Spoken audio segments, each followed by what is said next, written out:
Hello, everybody, and welcome to episode 51 of the Choking Hazard podcast. It's all new.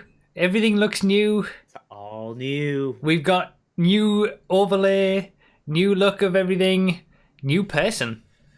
It's all new. So welcome to my co-hosts, my usual co-hosts, Sugar-Free Nos over that side. We're currently running a deal where you can get large two-topping pizzas for $5.99 a piece. Carry out only though in Sunday. So come on down to your local Domino's and get $5.99 large two-topping. Not God, three-topping though. We can't do three, just two. You can have one, but not three. That's fine. Why have you not gotten us a sponsorship? Anyway, down there's RDT. Existence is pain. Remember that, folks. And I our feel new it every day, co-host. For all the episodes to go from this point on is Joshy Moose over there in the bottom right hand corner. He's Welcome. here forever. Get used to him. He's here forever. Get used to Yeah, it. forever. Yeah. Moose. How do you say it Moose. properly? Moose. Joshy Yeah. Moose. Yeah, There you go. Joshy Moose. I'm gonna say Joshy Moose now. everyone Brush your does that the moves. first time. We got a cow couch. This is shaping up. There's like to be a fan great art. time. There's like fan art of me as a moose and stuff. Okay. Yes. I just played into that totally, I suppose. Sorry. As well. So yeah, the story behind the changes. Obviously, my whole design changed for 2020, and I thought that the podcast needed to actually reflect the colors that we have for the podcast under normal circumstances on the YouTube channel and all that kind of stuff. But we were also, as you guys who are regulars know, we haven't had Nos for so long. He's I'm he's here been today, busy though. in real life working like a scrub.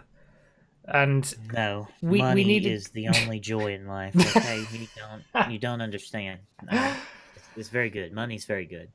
we were thinking maybe we need to, have another host, another person to join us on this adventure of mediocrity.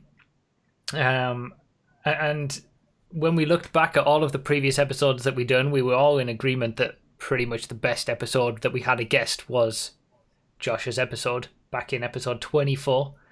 Talked a lot about speedrunning and all that kind of stuff. So I think it was December when I first asked Josh. Was it December-ish when I asked you? I think about it was around Yeah. December, yeah. And then the start of January, I actually was like, okay, do you definitely want to join us? And I was like, yeah, absolutely. You've had some Wonderful. forays into podcasting, right? Yeah, it's actually a funny thing because even though it wasn't very popular when I did it, there was like a core audience of people that were like, we want this again, right? And they've been hounding me ever since. And funny enough, at the time, I was thinking about starting a new podcast around that time. And I was just like, man, I wish I could just get on an established one so I don't have to do all this work. And then you message me on Twitter and I'm like, yes, please, right? Like perfect Established. Yeah. time. Yeah, I mean, We're many years in now, I suppose, but that doesn't. It's being established doesn't mean being successful, I think. I guess not. Yeah, I did. I got caught up in the whole, Josh is new to the podcast, and I forgot to actually introduce our producer is still here, ever present in the background. MB Hammer, he's still there. Do you want to say hello? There you go. All right. Sorry, I forgot to introduce Amy you. Hammer, pull that up. Pull up those two moose fighting. Pull that up for me, Hammer. Look that up for us. Yeah, laziness, you'll fit right in then, as DeRogan says. I think that's accurate. So, yeah, this is... the idea was that... Well, the idea is that as the year goes on and the podcasts go on, if one of us, or even two of us, I think now, aren't here, the podcast will continue. Even if I'm not here, someone else can be able to host it. And if Nos isn't here, there'll be the three of us. If Josh can't make one, there might be just me and RDT at some point if Nos is working. But we're going to keep it, fluid. Could be all four of us, could be two of us. I think if there's only going to be one of us, probably not worth it. Maybe me and Hammer talking for an hour and a half, 2 hours might get a little bit, I don't know, maybe people might not be interested in it. Maybe they would, I don't know. We're But going to get that from MCEC anyway. that's true. MCC is going to be a lot of that. So yeah, this is how it's going to be. For those who don't know who Josh is, I mean, I hate these questions being asked to me, but do you want to explain who you are? They're the worst kind of questions, right? When you've got to explain yourself. Before I continue, I should say I'm known to ramble and monologue for half an hour at a time. So do you want the short answer, the long answer, or the Josh long answer? Right. I think short. We better go short yeah, if just There's to a play whole on the safe episode side. dedicated to you. So That's true. If Watch that we've got regularly. episode 24 if you want the full backstory and all the Yeah. intricate questions. Episode 24 search the channel for, but yeah. I don't remember what I said in that, but it's probably accurate. Yeah, I'm Joshimus. I'm speedrunner of GTA games primarily. Been around as a streamer on Twitch since it wasn't called Twitch, like 6-7 years ago. Full-time streamer now, barely hanging in there day by day, right? But no, it's good. Yeah, I'm like GTA speedrunner and stuff. I do like events and stuff like that, and motorsports as well. I kind of do that a little bit, but only fake video game the motorsports, not real stuff. Yeah, I guess that's it. He basically fits right in.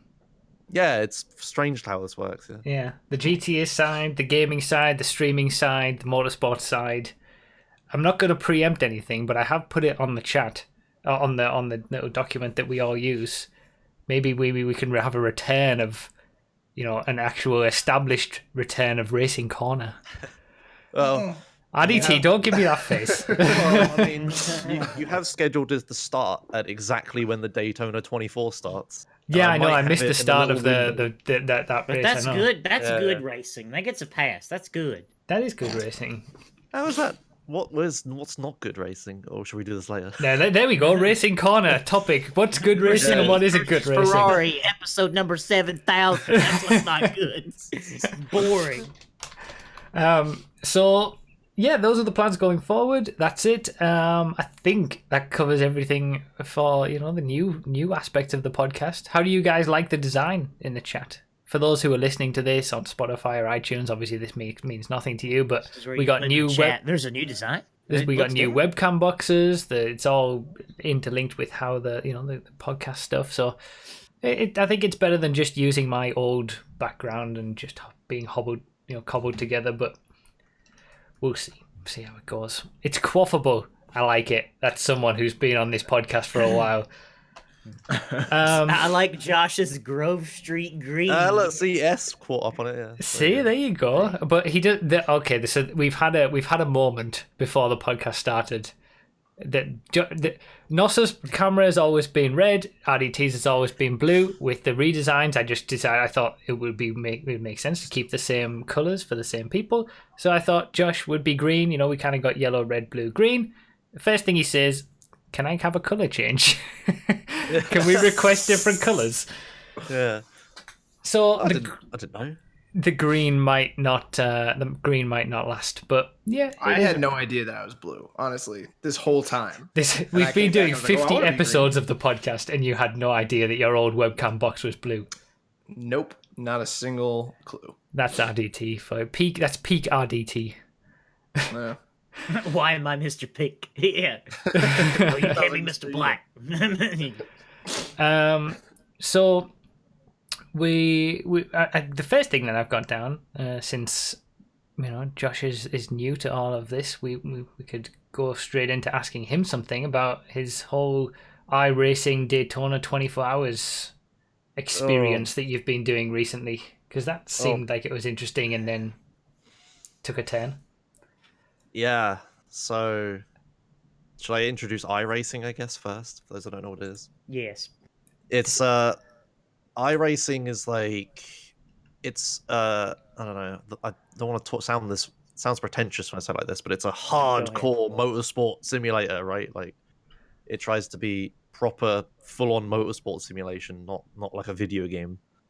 Yeah, it's the one that at least some Formula One drivers or real racing drivers, they all tend to use iRacing, it seems. Yeah, there's lots of actual racers that use it. Like Norris, I think Lando Norris streams it with Max Verstappen sometimes and stuff. But yeah, I played that a bit a few years ago, and I gave up with it because it's like a lot of commitment. You have to actually practice the tracks and be good and stuff and keep up the schedule, and it's really expensive. It exists in like this price gap between real motorsport and video games. It's like in the middle.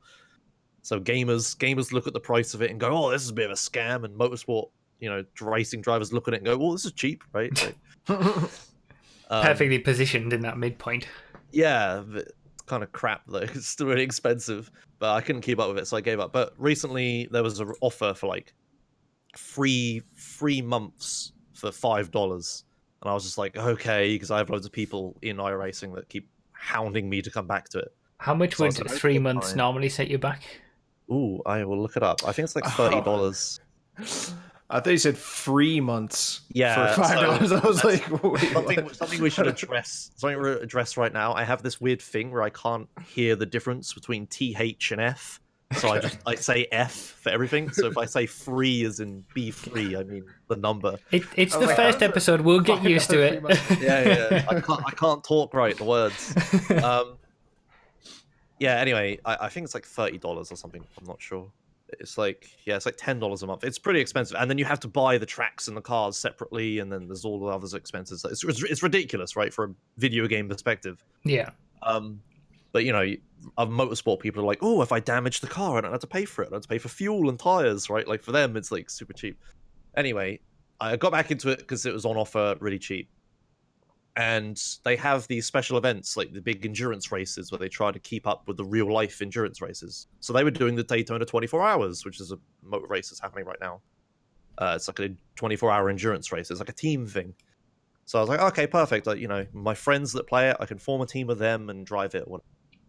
But me just coming back into it, as a team motorsport for like a 24-hour race, it's like if you crash the car, you're not going to be friends anymore, right? Like, it's pretty bad. Yeah, you crash and you're out, and then that's the whole team done. There's no respawns or anything. That's it. It's over. Yeah, it's all over. So the first few months I just played normally, but the week before the event, I didn't do any GTA streams or speedruns or anything. I did nothing but practice this one car on this one track for a whole week. Wow. And I got somewhat okay at it. That's what's required to get somewhat okay. Yeah. It was like I wasn't crashing. I could do because they were running like hour-long races before it. So I could do the hour-long races, and I won one, like getting okay at it and stuff. I wasn't dying every race. So then it comes to the 24 hours. We got we work out a schedule on Google Docs, like, who's awake when, but half the team was American, half the team was like British and Europeans. That worked out fine. We make a schedule, and then the race starts. We have our best driver, who has like a really high I rating, which is like the skill number thing. We had our best driver in at the start. He fucking goes crazy at the start and is like in the lead for our class. We were driving the GT3 class. What car? The Mercedes GT3. Yeah. And when he was like in the lead, he was leading and stuff. And the first pit stop happened. He was doing a double stint, 2 hours. So he does the first pit stop. And then a few guys don't take new tires, and they're in front of him. And he's like, "Oh, I got to get past them," because he wants to hand off the next driver, us in the lead. So he gets us back into the lead, goes into the pit. We got our next driver in, Noz, who's going to hate me name dropping him like this, but here we go. But Noz is like our middle tier driver. He's like okay and stuff, but he hasn't had much time to practice and stuff like that. You can probably see where this is going. So he does like 20 minutes. A stint is like an hour, so he does about 20 minutes. He's getting a little wobbly sometimes. So, okay, careful, buddy. Right, we're trying to help him and stuff. Just don't crash. Just do not crash. Don't crash. But as this is a bit weird because on the choke of the week later on. Spoilers. No, that's a teaser. It's a teaser. Yeah, you're gonna be here for the choke of the week. Stay to the end. It's a bit anticlimactic though, but it's great. I promise. He unfortunately crashes the car and completely we call it, it's called meatballing it. You get like a black and orange flag. It looks like a little meatball inside it means like mechanical damage. You have to pit. So he meatballs it. We go to the pits, and it has half an hour repair time, right? And you look at it, it's like we were first, and now we're in the pit for half an hour in this 24-hour race. And it's like everyone's like, "Oh, it's okay, we'll be good and stuff." Also, incidentally, during this time, I had just bought a new GPU with donation money, so my computer was in bits. I'm installing a new GPU. Yeah, it's like all happening. Oh, just you bought you got the donations came in to get the new GPU so that you could have a better experience with the race. Yeah, exactly. It was all for that. Okay. Yeah, I play in VR because I don't have triple monitors. Right. And my poor GTX 970 is like fucking it's choking. I'm trying to like stream and play VR at the same time. I've got the game on like absolute minimum settings and I can barely do like 30 FPS. But even spectating it was awful. Yeah, VR, yeah. It was horrible. Yeah. Yeah, 30 FPS of VR. Yeah, Steam does a good job nowadays of working with that. But anyway, yeah, he crashes it after the half an hour break. My computer's still in bits, and I'm still doing stuff with it. Teams like on Discord, like, yeah, the car's broken, Josh. There's no point. We're too slow. Like, it can get repaired, but you can never fully repair a car, right? And we were just like way too slow. If you know the Daytona layout, it's like a big oval, and then a little bit of a road course, and then a big oval, and we're just so slow aerodynamically on the oval. It was pointless. We were just a rolling chicane, right? There was like no point in continuing, basically. Yeah, it was over. So you didn't even get to drive. I didn't even get to drive. God. People donated like £300 so I could like stream it better, and I streamed it all week and stuff. And I was like, and then Noz is like constantly like apologizing to me, and I'm like, oh no, I don't want to make you feel bad, right? Because if it wasn't him, it was probably me who was gonna crash it. So. Oh God, that's so. Yeah, that's tough. Wow. We called it the 2.4 hours of daytime. Yeah, that makes sense. You should have done a sort of thing where you just do 10 minutes each, just so everyone gets a drive, and then if it crashes at that point, you know, you're all right. Ouch. Yeah, it was not good. Josh is so good at speedrunning. He did a 24-hour race in 2 hours. Funnily enough, a bunch of those people I was racing with are actually at the real life Daytona right now, and they keep making Noz pose with the corner.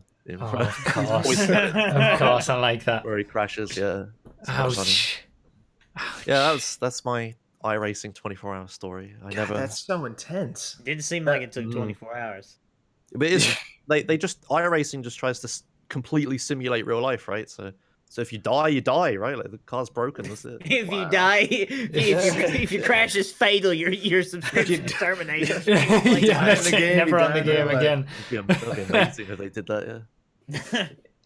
I mean, they have to be super strict in that game, right? Like, if someone goes in and just starts crashing into people, they get banned for life or something like that. Yeah, they have two rating systems. They have a safety rating and an I rating. I rating is like your skill level, like how fast and how many races you win and stuff.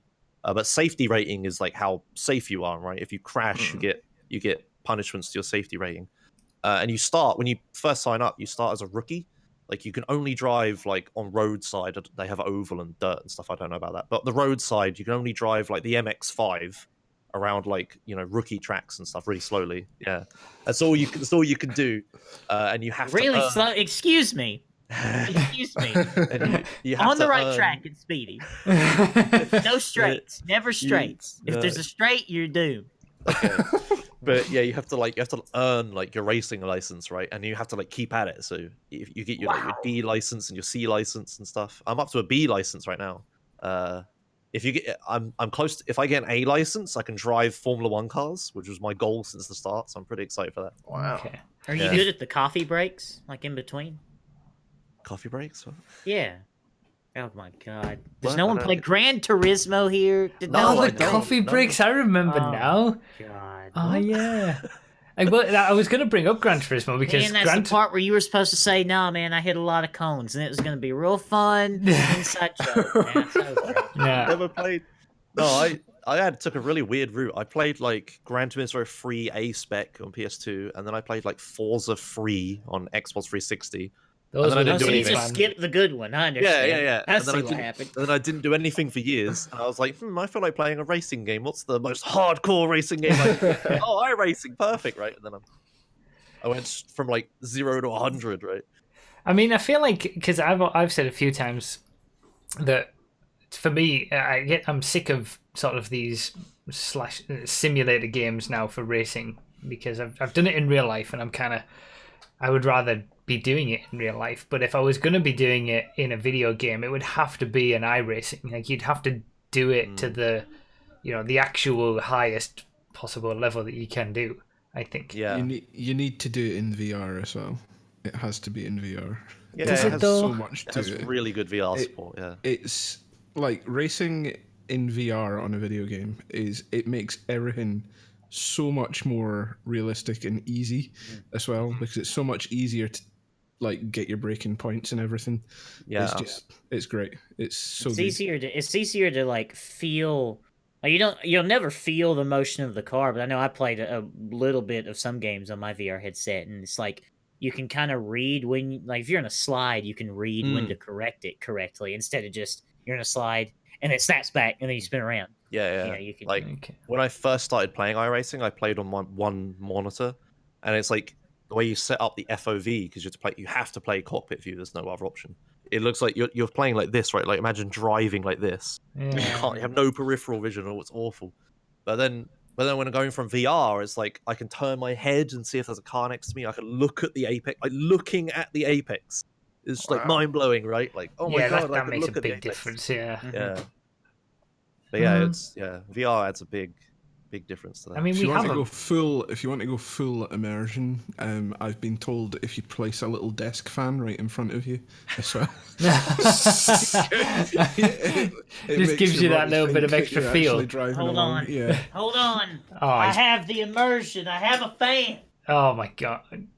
You don't need to get out the fan. Immersion. Oh god, look at this. This Immersion. Hold on.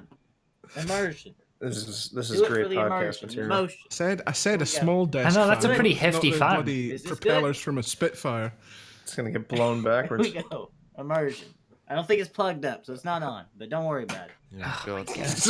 Jesus. I mean, welcome to the Choking Hazard podcast, I guess, everybody. this is pretty normal. That's a pretty decent sized desk fan. Yes. Yes. All right, so iRacing, are you continuing with iRacing? Are you gonna, keep it up, or is it too? Because the thing that stops me from doing it is that pretty much with all games that aren't just like a one playthrough and done sort of thing, GTA takes up so much time that I can't devote to do something regularly. But yeah, thankfully, I have a select audience of people that really like watching it. Like Hammer has been watching it a lot, right? Like, yeah. I've really enjoyed it, but I've come to the conclusion that I would never, ever, ever be able to play it because I'd be too nervous. Yeah, no. Oh, really? That's like I have watching that issue. it like constantly on edge. It's just like See, No, my don't problem is crash, don't like crash. I want that immersion and that like real life handling and everything. But it's like I don't want to race. I just want to like drive through the LA Yeah. canyons, Like, Okay. I just want to drive around. Like that's all I've ever wanted from a game is like I want Forza Horizon, but like real, which is why I bought two Miatas. I was just gonna say, why do you need that when you've got like 4 cars that you could go and drive in real life? Because I can't afford some of the cars I want to drive. I can't. I suppose that's true. Yeah, that's like a thing that comes up a lot. Is whenever I'm streaming it and people find they like I don't know idly look up the price of it themselves, and then they just come in the chat. Someone just explodes in chat. Oh my god, this is really expensive. What are you doing, Josh? Right? Like, it's just like the equating it to the cost of real racing. It's like, what's the cheapest way to really race? It's like a go-kart, right? Like, Bruffy, you've done it, right? Like, Yeah. the cost of it. But I don't have a car. I don't live near any racing tracks, right? Like the cost of real life racing and just a go-kart on one track Yeah. is like twice the cost of like iRacing. And I can See, drive. that's why you buy an MX-5 and then you buy on Amazon like a 100-pack of cones. Church parking lot. Yeah, but then you Bam. can only drive an MX-5 on flat ground around a parking lot, right? Like There are I'm different aiming to parking drive an lots. F1 car. You can drag race old ladies at red lights. It's a great time. Lose the Honda Odysseys. That's what I'm talking about. But yeah, I'll probably try to keep up with it. My subscription ends right as I go to a speedrunning event next month, so that's kind of convenient. So I'll probably let it lapse for like the 2 weeks I'm there, and then maybe redo it. But But I'm in a weird position to recommend iRacing, right? Because I stream it, so it's like it's kind of income at the same time. So it's like for a normal person, if you're not gonna stream it or whatever, I don't know, it's kind of weird. Yeah, But like any income you get from streaming it offsets the cost of playing it. Yeah. I mean, I'd make more just streaming SA or something, right? But it's like, but then I'd burn out and stuff, and I'm sure we'll get into that discussion at some point. I mean, This is where Bruff announces real life racing asterisk. iRacing VR. There you go. Yeah, that's the closest I'm gonna get, probably. It's closest you're gonna get. Yeah. Hammer was adamant on trying to convince you to sign up for the 12 hours of Bathurst, which is the next. Oh, I hate that track though. I can't stand Bathurst. Everybody does. Jimmy Broadbent was in my chat watching me, and we were talking about it. And he was like, "Are you going to sign up for this, Josh?" I was like, "I have no idea. I've never driven the track." I was like, "Yeah, sure, I'll do it. 12 hours. It's half the time. It sounds easy." And Jimmy's like, "Oh, Josh, you don't know anything." I love the track. There's nothing like Bathurst in the rest of the world. There's nothing like it.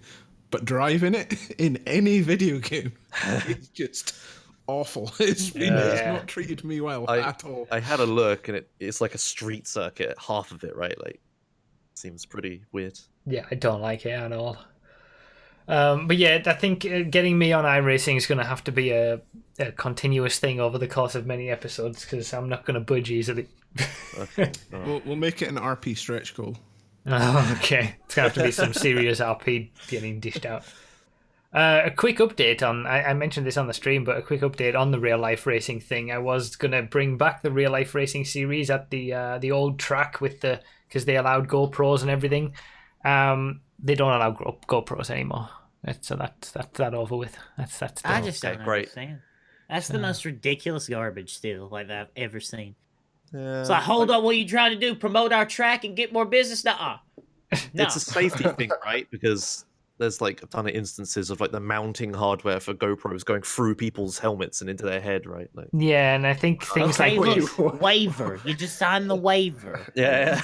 Basically, this all started, I think, after Michael Schumacher's accident, and the GoPro was supposedly a part of that, because it basically causes, the helmet's made to be a helmet, and you stick something on it that causes a weak point in the helmet that can puncture it in the right circumstances, I think. So now the Motorsport Association in the UK have set guidelines that you shouldn't have GoPros on your person, and the karting circuit that is local to me that I used to do my real life racing series on has decided to follow their guidelines for this year. So we've got I've got no chance to bring back real life racing in the same way that it was. The only way I could do it is if I get my own cart and stick the GoPro on the cart. I can do that, but that's another expense entirely. Yeah. But then, your cart would have to be balanced with all the carts at the track, right? You couldn't just like go out and buy a better cart and just mop the floor. Well, I mean, they're all you get the same type of cart as everybody else, yeah. I mean, there's specific carts. There's pro carts, and then there's I'm spacing on the name of them, but they're all the same cart basically type. All the karting tracks around me are just like cart bodies with various lawnmower engines strapped to the back. So like if you get the John Deere one, you could be pretty good. If you get the Kawasaki, it might not be that great. It's not quite as backwater as that, I guess. Yeah. So yeah, real life racing, I guess, is on hold again. Oh, that's a real shame. That's like one thing I really like watching of yours. Like, yeah, I know. All this GTA 5 stuff is like, that's garbage. I gave up with GTA 5 long ago. It's like, a lot of people say the same, that the real life racing stuff is the pinnacle. Yeah, it was so cool. Yeah, it's the same, because ever since the whole Halo situation in Formula 1, it's just like when they added Halos to F1, I think I talked about it last time I was on. I was like, oh, it looks awful, right? Like the compromise isn't worth it. And then it like saved Leclerc's life probably that one time. And ever since then, I'm always on the side of safety for all these things. So as much as I like real life go-karting content, it's like, I guess we'd rather have you alive. I suppose that's true. I guess that's fair. No cost is too high for the content. Oh yeah, NOS is on the the complete most opposite end of that spectrum. If you die getting the content, then it's worth it. It'll get a lot of views. Some posthumous awards too, I'm sure. RDT, anything going on in your life? Any updates? Anything? Just sadness. Pretty much all around. Just sadness. You sound like me 2 months ago. What happened? Just general Is sadness. RDT turning into NOS? What the hell? Maybe, man. I don't know. Work's busy. Which is good, Relatable. I guess. Everyone's relating to you right now. Yeah. Well, I don't know. I've been playing a lot more GTA though with this update.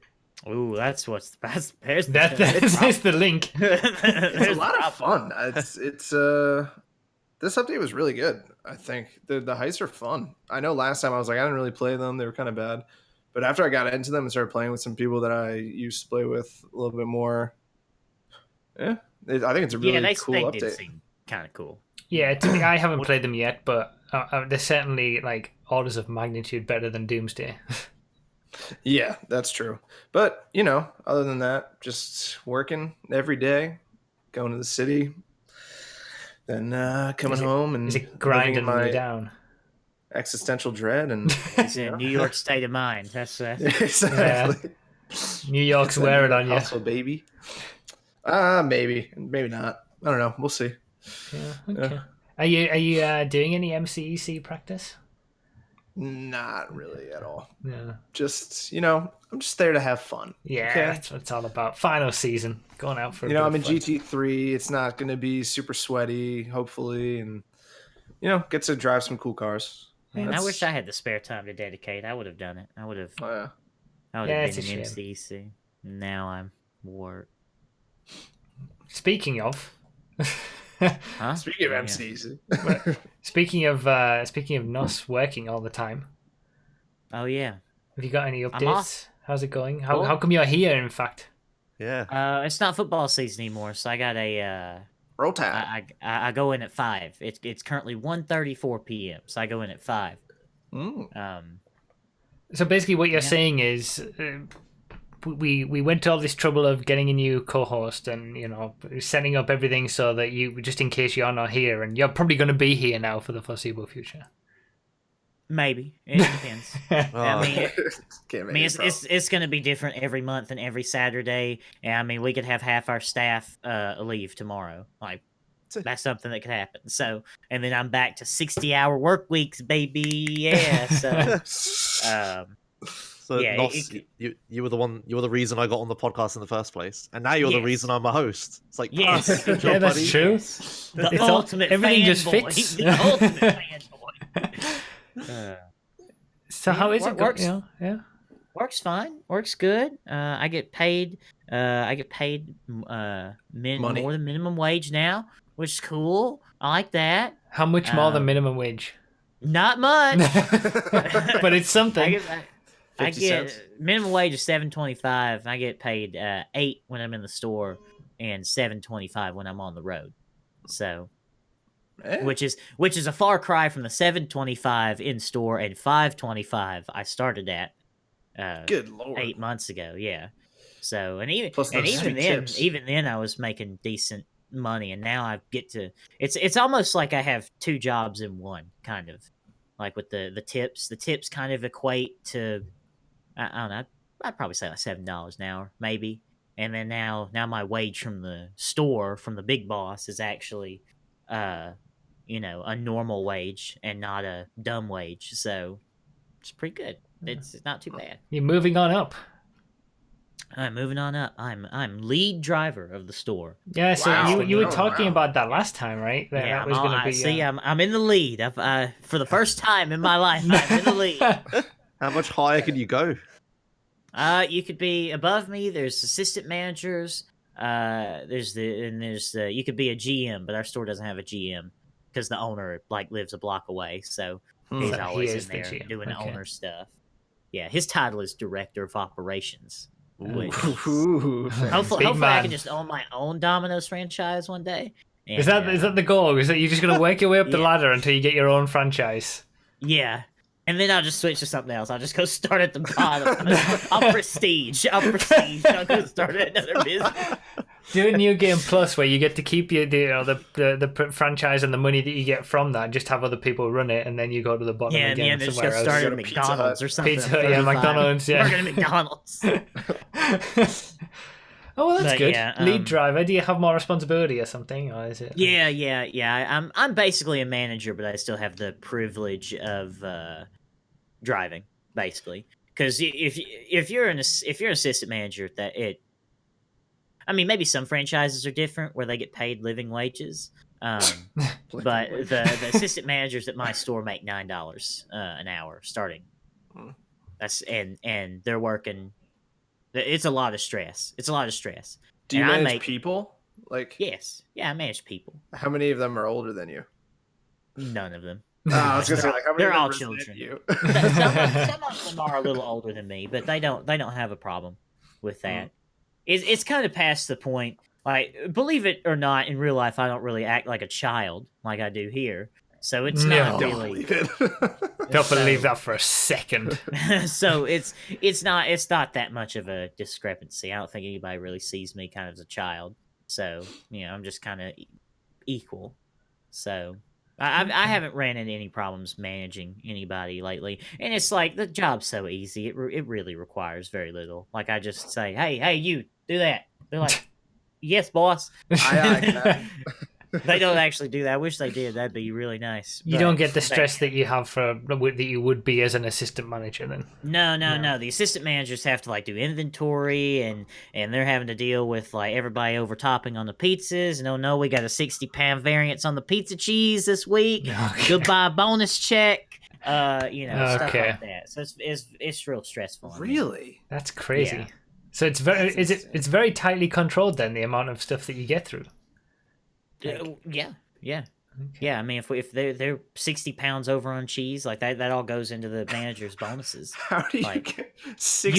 You overtop. You grab handfuls of cheese. You put point however much too much on the pizza. Some falls down below the make line. Some falls on the floor. Some might go bad because you didn't put it in the fridge right because you're a moron. That's happened. 60 pounds though. That's like a third grader. That's 4 bucks. Yeah, I know. That's what I said the other day when we were looking at the variances it's like 60 pounds, man. That's a toddler. He's like, yeah. That's what my man said. It's a heavy ass toddler. But that's 4 boxes of cheese for those keeping count. What's 60 pounds in real money? No, not pound. What? No. Not It's real. weight. That's not. I'm not. Weight? You mean weight? Weight. I mean weight, but real money being the just a term to use for that. So 27 I thought you were kilos. serious. Okay. Yeah. Oh, yeah, there's a That lot is, with that that. is a lot. Yeah.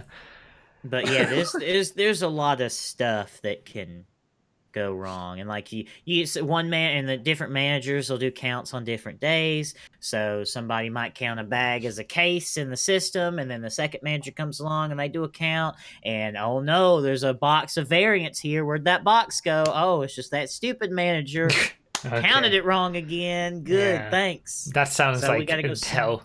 It's- Working with it's other awful. people in that way, it's like no thanks. And I mean, they're all underpaid, uneducated worker. Everybody, Okay. even the managers, right? Yeah. The only reason they are manager is that they prove themselves to be competent at a job with no responsibilities, and then bam, the responsibility of $1 million store on their Right, backs. okay. It's Yeah. a big jump, and it doesn't work out Peter's well. principle.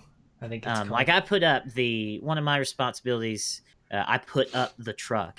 We get shipments on Tuesday, Thursday, and Saturday, and I make sure it's all there and put it in the cooler correctly, which is some backbreaking labor. That's like hundreds of pounds of dough and stuff.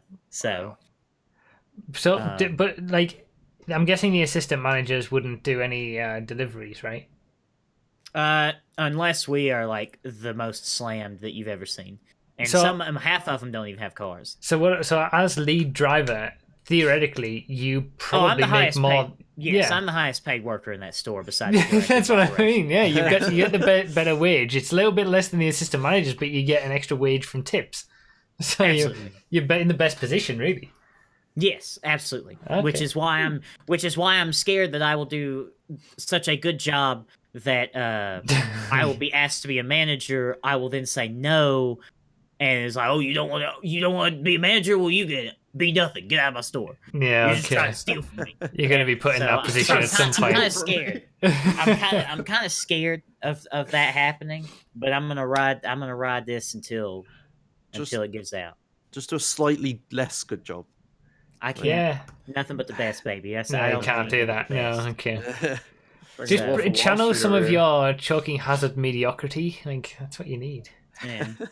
But another thing of it too, it isn't only for my I mean, it's all for me. But it's not just for my personal financial gain. It's like if you take away driving and the customer service at the door and stuff like that, that's what I enjoy about the job. You take that away, I wouldn't want to do the job. Like, it sucks in there. Like, you just on that make line topping cheese. You got 15 orders. They're all the times are in the red. You've got nothing stock that you need, and you're just sitting there. You putting little cheese on pizza, and that clock just keeps on going. Our delivery times keep on going down, and That doesn't sound like a nice place to work. Stress wise, it's not that. I don't know. It exists somewhere between good and bad. Okay. Like, it's not the worst thing I could imagine. Like if it was like you worked at McDonald's or something like that, I bet that's a worse job. There are certainly better places to be. Okay. So, but as a driver, like, I would encourage anybody, like, if you've already got that leg up in life to where you have a running, reliable car, roll down to your local Domino's and be a driver. Like, Nos is hiring. If you were just a little peon with no responsibilities, the job is excellent. You just waddle in there, barely do anything, go on runs, get $10 tips, come back. Like, that's the problem. That's exact. Not in the. If you're anywhere else, don't get a job there. That's the exact problem that I found with the karting track. Like, when you just get there, you're learning the ropes, and for the first couple of months, when you're the bottom rung of the ladder, it's great. You're just on the track, you're getting karts out, and you have the mud and stuff like that. In the sunny days, you're just on the track and watching karts go around because they rarely crash and things like that, and it's nice. And then you get the responsibility because you actually do a good job, and then you end up being effectively a manager for minimum wage because your pay hasn't gone up. And, every job is probably like that at that point. Well, and at our franchise, you have to be your own advocate with the boss guy, like the boss man. He's like one of those, like, dude, like, he really appreciates, like, man, you got a problem with me, you just talk one-on-one, you talk to me like a man. Like, he really appreciates that. So you have to be your own advocate. Right, okay. And some people just aren't comfortable doing that. Some people don't want to do that. And they suffer the cost of it. Yeah. They stay at their wage forever. Yeah. There are people that have been there years. They're still at their starting pay because they have not went to him and be like, hey, I do a good job. I've been here. And you shouldn't have to do that. I'm not saying that that's okay. Yeah. It's just that's the reality of the situation. You have to deal with the situation. You have to do it. You can't change the situation, so you have to do what is required to advance yourself. That is true, GTA Man. GTA Man did 3 different jobs in the last job he had, all for barely above minimum wage, and he got fired for something he did 3 years ago. Employers don't give a shit, probably. Yeah, it's very rare to see an employer that actually cares. Like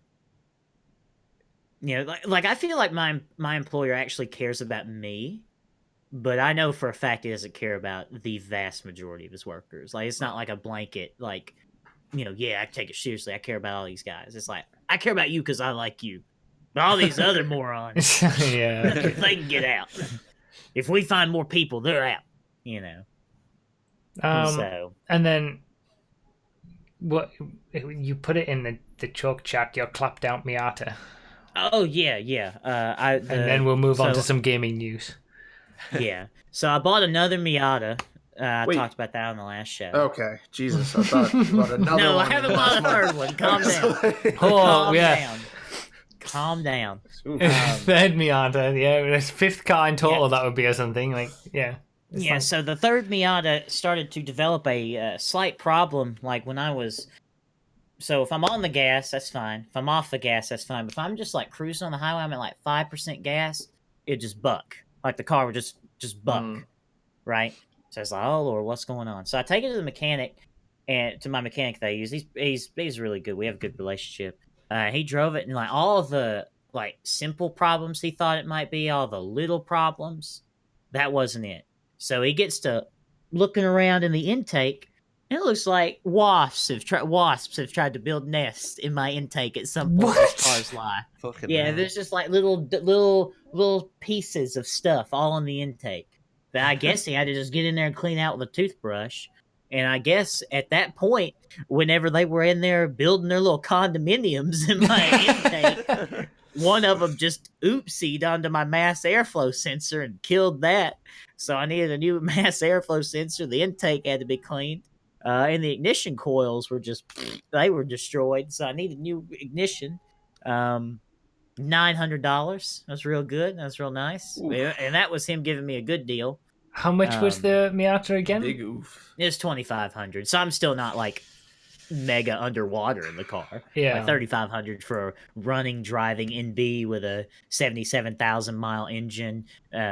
Same on the diff, stuff like that. It's still not like I've made some kind of poor financial decision. Yeah. But still. But it wasn't as smooth as you thought it might have been originally. Yeah. So yeah, and then I went out the other day. Turns out the top leak's really bad on the passenger side because I was going to clean it out. I just pressed down the carpet. I heard, ooh. Yeah. So I was like, oh god. So I thought the carpet was just kind of wet, right? So I was vacuuming it up, trying to get the water up, and I was like, I opened up the carpet. Water is pooled in the floorboard under the carpet. God. I was like, uh-oh. So I sucked all that up. Oh, and, that's horrible. I've got it wedged under my carport now. So I got I've got my first Miata backed in or pulled in forward with the front end hanging out of the backside, and I've got this one backed in. So they're like rear end to protect the interior. You gotta stop picking up chicks in your Miata now. Yeah, no. So I mean, I know in the old Corsa that I had, they had a problem where water would collect in, I think it was the front left headlight casing. So if it had been really heavily raining, I would get in the car on the next morning or something, about to go to work. I'd drive away, and the momentum of me driving away would shift the water back, and it would all come through like the glove box area. Just a lot of water coming through into the passenger side. I'm like, oh my god, okay. I never ended up getting it fixed or anything. I left that out too. The battery just died. Whenever I went out to clean it, this is the same time I discovered the leak. I went out and I was going to move it so I could vacuum it out and stuff. Nothing. So I was like, well, Damn. Here we go again. So I'm getting the real like beater experience from this car. I'm excited because the other one's been extremely reliable, very low maintenance costs, been really good. And this one I have a fear. Two different Miata experiences. Yeah, and I'm sure I'll need a new clutch after about a couple months of doing my job in it, dumping it everywhere I go. So, all right. So let's open up the phone bank. Already? Wow, that was quick. All right, we're 50 minutes. We are 50 minutes in. I mean, this is kind of the gaming news these days. Normally lasts for like half an hour. We've got a lot of Do you want to talk about anything else before we move on? Then I mean, Josh didn't even tell us about any of his nightmare car experiences. If he has, any. All right, okay, fair enough. Nightmare car. I mean, no, I've never had a car. I don't know. See, exactly. That's why we need to open the phone That's bank. a true nightmare. Yeah, that's the real nightmare. We're all talking about, I got a bit of water in my car, and I'm just like, you bastards. Wish I had some water in my car. I'm If sure my battery died, I'd love to change it. I'm sure you could have bought a car that would have needed a battery change and would get water in it for the £300 that you spent on the GPU. Yeah, probably could have bought something. Yeah. So let's open up the phone bank. All right, that doesn't lock us into needing to start taking calls like in 10 minutes time. The gaming section can last for a while, If anybody's got any questions to ask our new co-host or any of us, get in the phone bank. If you're a regular subscriber, Twitch subscriber, Patreon supporter, YouTube member, or regular, I think. Any of those things, you can get in the phone bank on Discord. But whilst that's all happening, Gaming news. I don't play video games anymore. Was Cyberpunk delayed again? Yep. Really? Ooh, Yeah, that's I have a funny story with this. Go on then. Yeah, okay. So, yeah, to add to my repertoire or whatever that word is of things that I know about, I also am a graduate in video game development. I never made any video. Well, I made some, but I became a streamer instead, which was a great decision that I don't regret. So what you did that at uni? Yeah, I did that at uni. Okay, Yeah, cool. graduated and stuff. Yeah, I applied for like one job and it went horribly because, as you may notice, that I'm not great at English and words and stuff. And trying to talk to other programmers in a job interview, it's like, so do you know about metamorphism? And I'm like, yeah, I can't remember what that word means, but I probably actually know it. I don't remember what it means. Yeah, they don't like that. Job interviews don't like that. Yeah, no, it went pretty bad. But anyway, that's crippling depression-y stories later. We'll get into that in future episodes, I'm sure. I'll talk about my failures sometime. But anyway, video game, yeah, the delays were really funny because when the Cyberpunk was delayed, which I guess I should say, it got delayed like loads of other video games were. I don't know if you guys know about the whole crunch situation at Project Red. Yeah, they've had controversy over it in the CD past. Projekt Red is a company without faults. Okay. Okay, yeah. Without faults, they are they are basically the second coming of Christ. Okay. Yeah. Okay. The only good company left. You're not about to ruin this for me. Okay, that's the gamer position. No, you're They all right, would Addy. never Just mistreat you their went small for a employees, second. Yeah, the game development situation though with Project Red is not so great. They've had quite. It was really funny. They delayed the game, right? I guess I'll say Project Red is notorious for having long and terrible crunch hours. Crunch being like where people like sleep under their desks at night and wake up and do more work, right? And like don't get paid more and stuff, trying to finish the game. Like the whole 100-hour work week that they were bragging about for Rockstar when they were Red Dead Redemption 2 and stuff Just like as that. capitalism intended. Yeah, and it's all under the guise of like passion and creativity and stuff, right? It's awful. They always say it's not forced. We don't force anybody to do anything, but you know that if you don't do it, you're not going to have a job at the end of it. Yeah, when I'm studying game development, so everyone's the lecturers are all like, so yeah, you're going to have to do crunch, and you're going to have to say you like it, and you're going to have to say you want to do it. Oh wow, it's just really? a reality. Wow. Yeah, that's crazy that it's so ingrained into that. Yeah, now. it was like an open secret. The whole gamer situation, like everyone blowing up about it in recent years. It's like I was studying maybe this you like should unionize or something. Yeah, it really should. Yeah. But I was like, studying this like 5-10 years ago or whatever. It was just everyone was just openly talking about it. Like, yeah, okay, yeah, we're all going to do this as like part of the job, right? Like, but what now is it's it become about a big video thing. game development that makes that a necessity or well, nothing? It's not a necessity, but like, why does that happen specifically in that? Like, because planning for video games is hard because it's a creative thing. It's like making a piece of art, right? Like if you're drawing a painting and you're like, right, I want to draw like the Mount Everest or something, right? You start drawing it and you get halfway through and you schedule like an hour. You get an hour in, you're like, no, I don't like that. I want to add like a cloud, and I have a good idea. I want to add this, right? It's like that, but with like hundreds of people. Like one guy might specialize on like the like pedestrian AI or something, right? And then they're making it and they're like, oh man, if only they could like talk to each other a little bit, that'd be really cool. So maybe I should stay a little bit longer to add it, right? Like it just builds up and builds up like this. Like people just want that, like the problem is people are passionate and care about it and want to do it. That's the problem. Yeah. And the companies aren't like, no, please don't make the game better for free, right? Like, yeah. It just happens like that. Feature creep. Yeah, but then there's also like problems of scheduling. Like scheduling for that is kind of hard. Like how long does it take to make 100 different character models? Like how do you? It's like I don't know. It's like a creative process. Like it's very difficult to schedule a creative thing. Yeah, how long is this painting going to take you? Yeah, you could say like 6 months, I guess, but then it doesn't, and it's like, well, you need to get it done, so then you like work longer and stuff and harder. But recently game delays have been happening, and it's a weird thing because the gaming community is kind of okay with it now. Everyone loves to post the picture of Miyamoto saying like, a delayed game is eventually good and stuff, right? Yeah. And then everyone's like, oh, this means the developers don't have to crunch as much. And I'm sat here like, no, it means they crunch longer. What are you talking about? Yeah. They've just been crunching for like 6 months, and they're going to be crunching for the next 6 months as well. Exactly. It's like it's 2 months extra crunch. What are you guys talking about, right?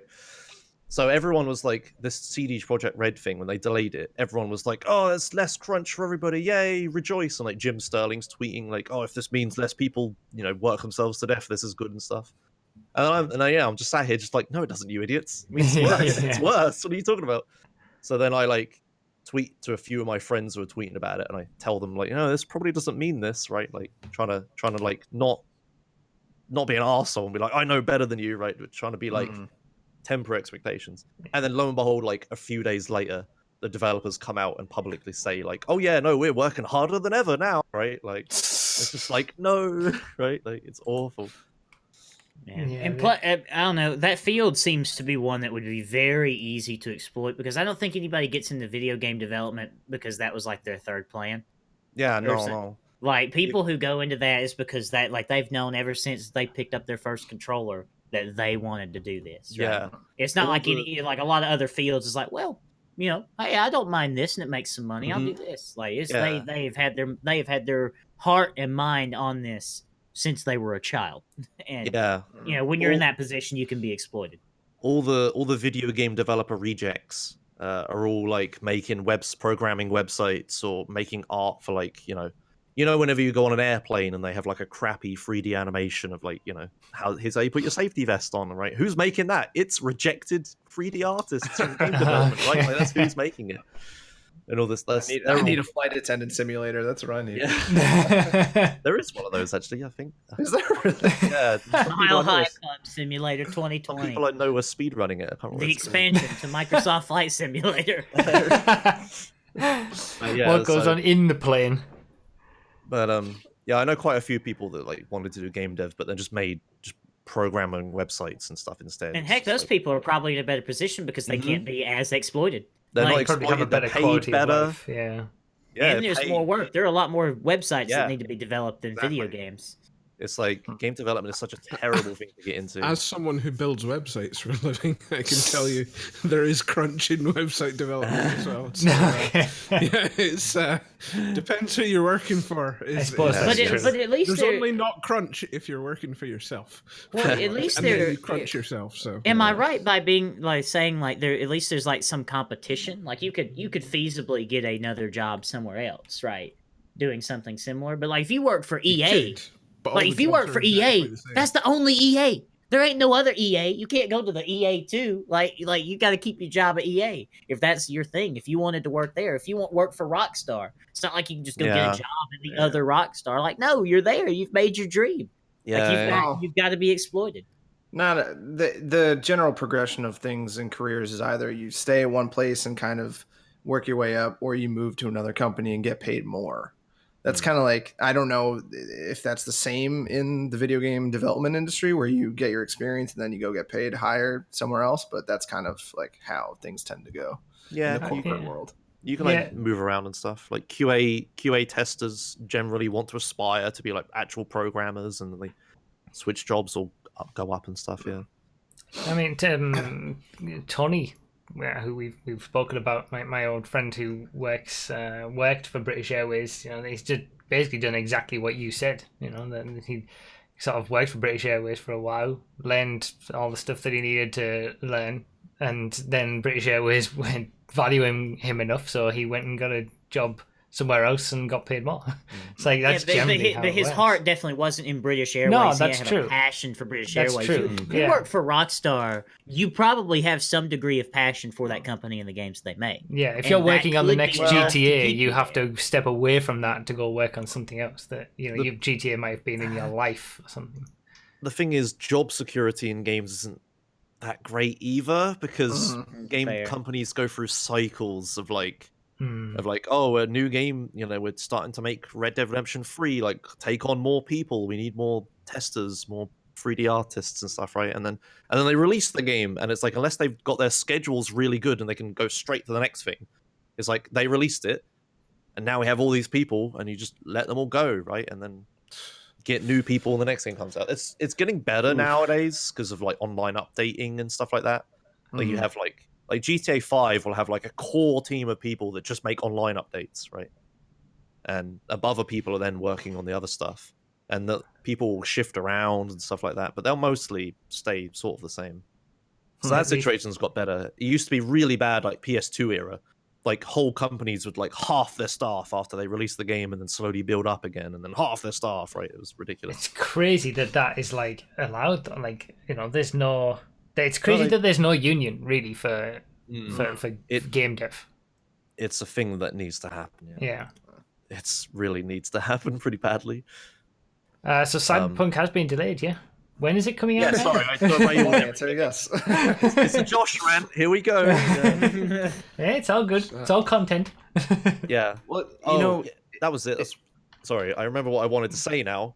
What I originally was trying to say is that Final Fantasy VII got delayed into Cyberpunk's release window. And then a week later, Cyberpunk released delayed out of the release window. Oh yeah, they clashed for like a week. Yeah, that was on our toes. What I was gonna say is like at some point, I'm sure there's people much smarter than I am that do these sort of analyses, but there has to be some sort of diminishing return where you put these resources into making a game better, and then like the sales just end up being the same as if you release it as an inferior product. Yeah. So you end up like making less profit on your revenue, but you put more time. I don't know. No, we're there. This has been a thing that's been Xbox 360 era when the HD era of gaming came in.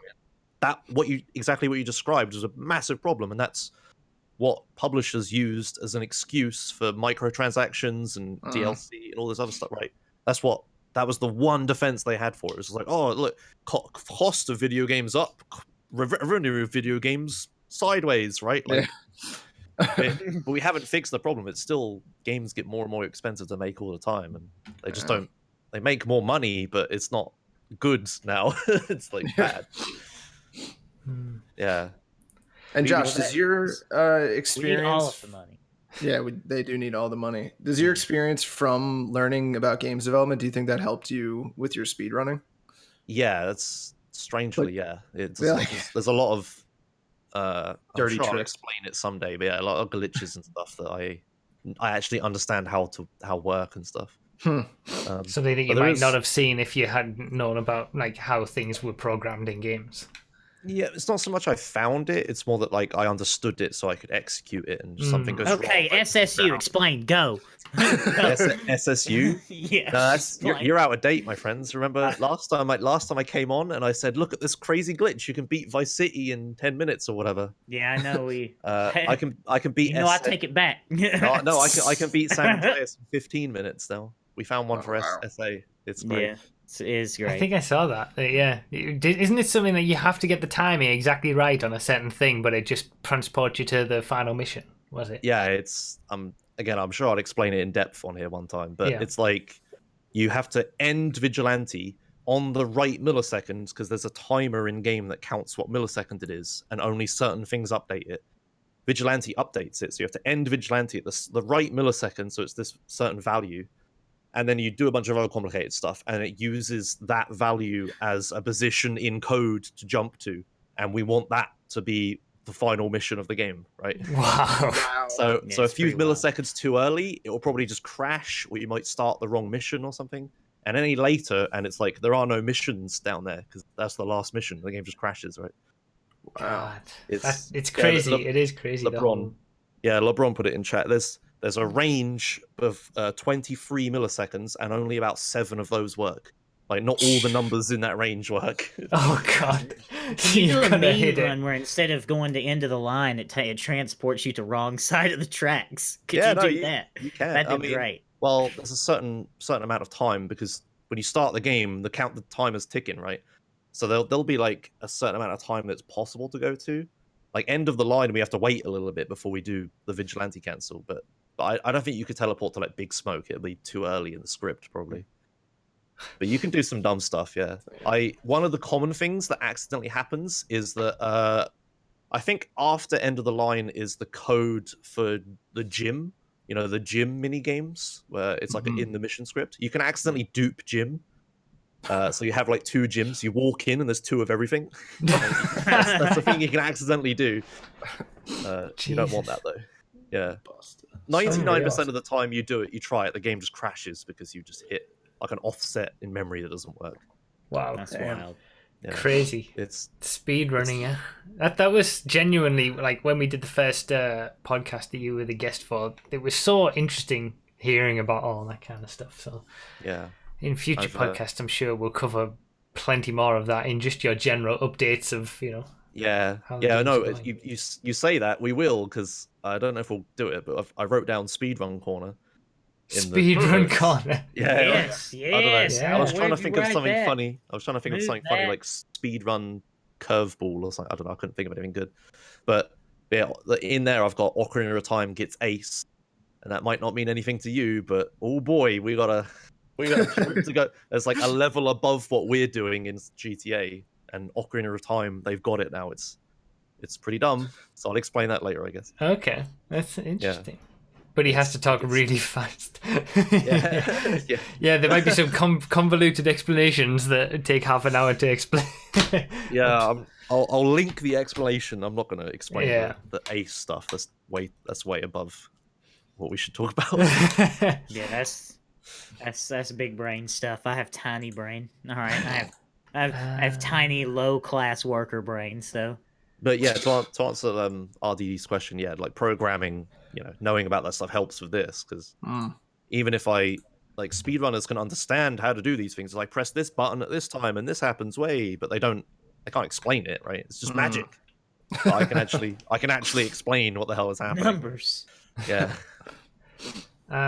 So this was linked. Who linked this? Was this you, Hammer?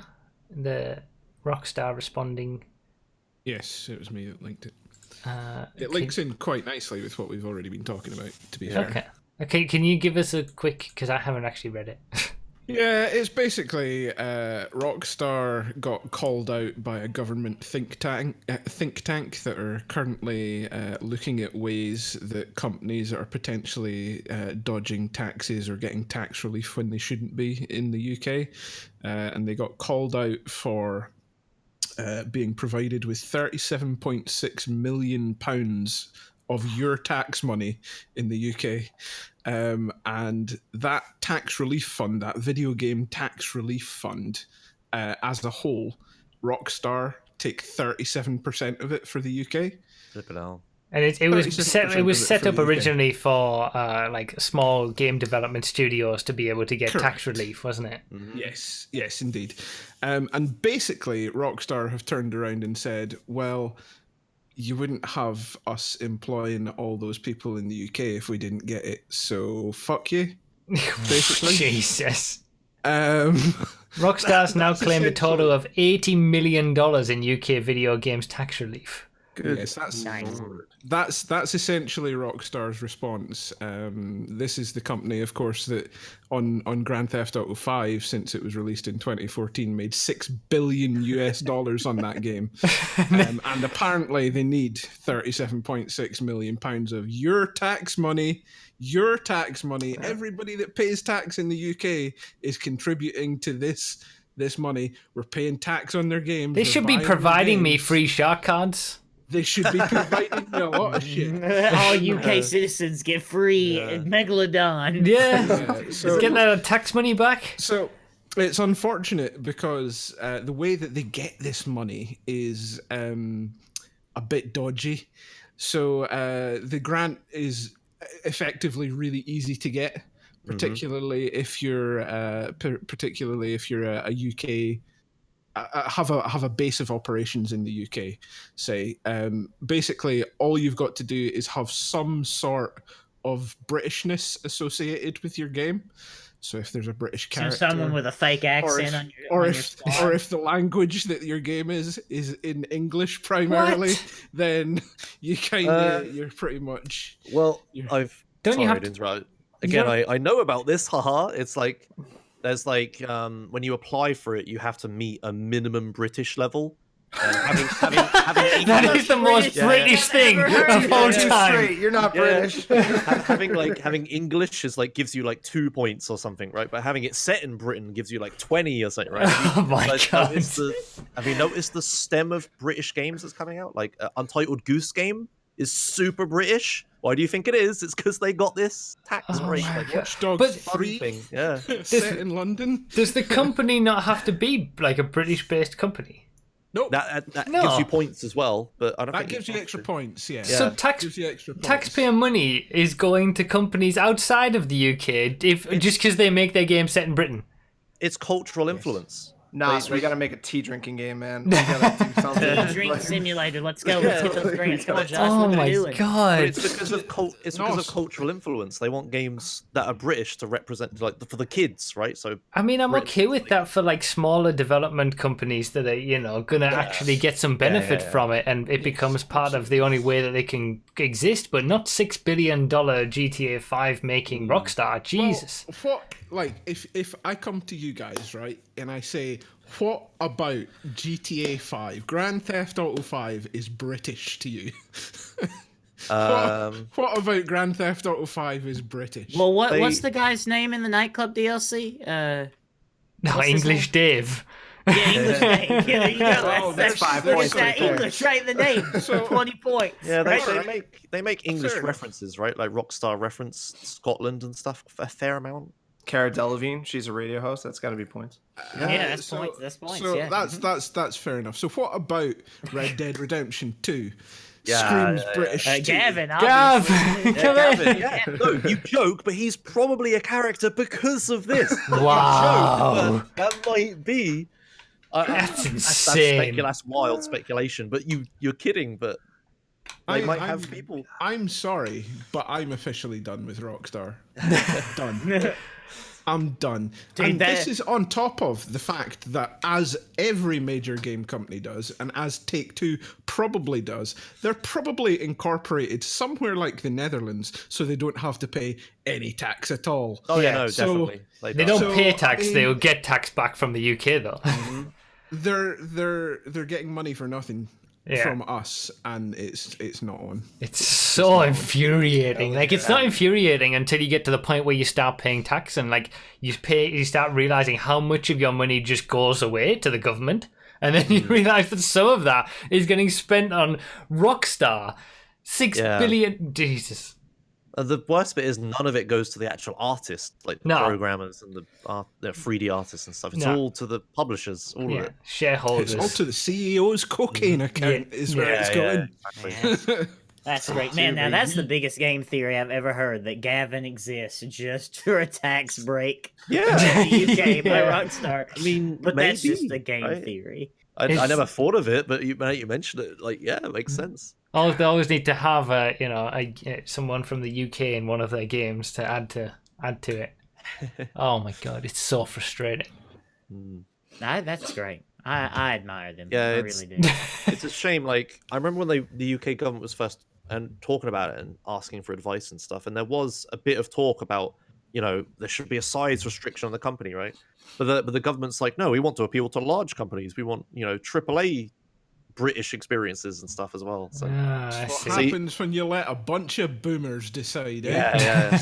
But yeah, it has helped. There's also the British Games Fund. They can help you fund video games. I follow them on Twitter. They're having rounds at the moment. But there are lots of games that are funded for it. Like for as much 37% of it might go to some drug dealer account in Rockstar's publishing house or something. but I would hope a lot of it does actually help make video games happen. Yeah, you I hope so. haven't.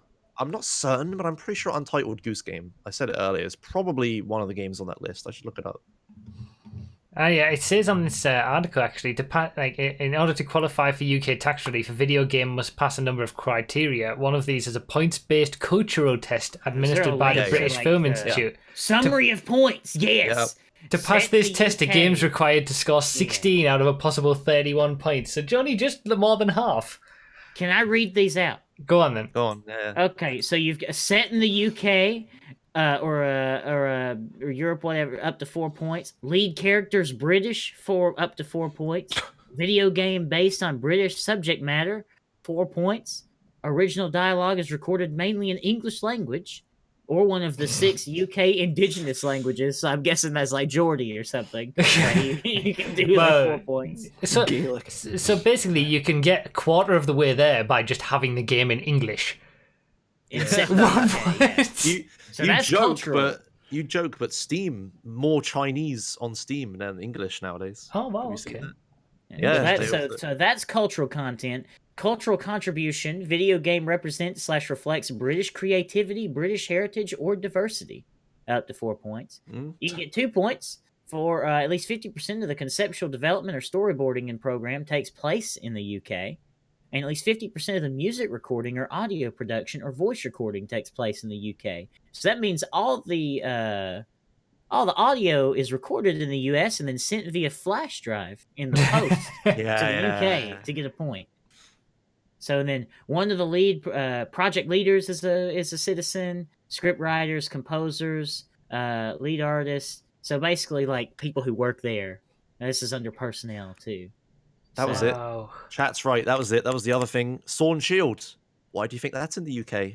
Yep. Wow. Oh god, oh Yeah, my. see, like that was it. All of the UK games coming out about now. This was a few years ago, so all the games that were like "Hello" back then are now just coming out. Ah, okay. So when That's why when all this the was British- introduced, all those games are now finally getting to the point of being released. So that's why we're Yeah. seeing This a is slew. why Forza Horizon 4 was set somewhere Yeah, boring. maybe. Oh yeah, You I didn't see? even think.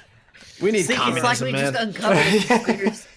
It's all right though, because guys, we've had another statement, not just from Rockstar. We've got a statement from UKIE, which are the UK equivalent of the ESA, which basically lobby for video games rights in the UK, and they said, we know that the VGTR, that's the tax relief, video games tax relief, delivers a great return on investment for the taxpayer. For every £1 into the games industry via VGTR, it pays back £4 in gross value to add to the economy. Yeah, that's fine, but if it's a company that doesn't fucking need the money in the first place, then you're kind of failing at what you're doing. I'm sorry. Yeah, they've Yeah. claimed a total of £80 million, but made over £6 billion. Like, I don't think they're gonna miss that 80 million. Whereas the NHS probably could do with that 80 million more.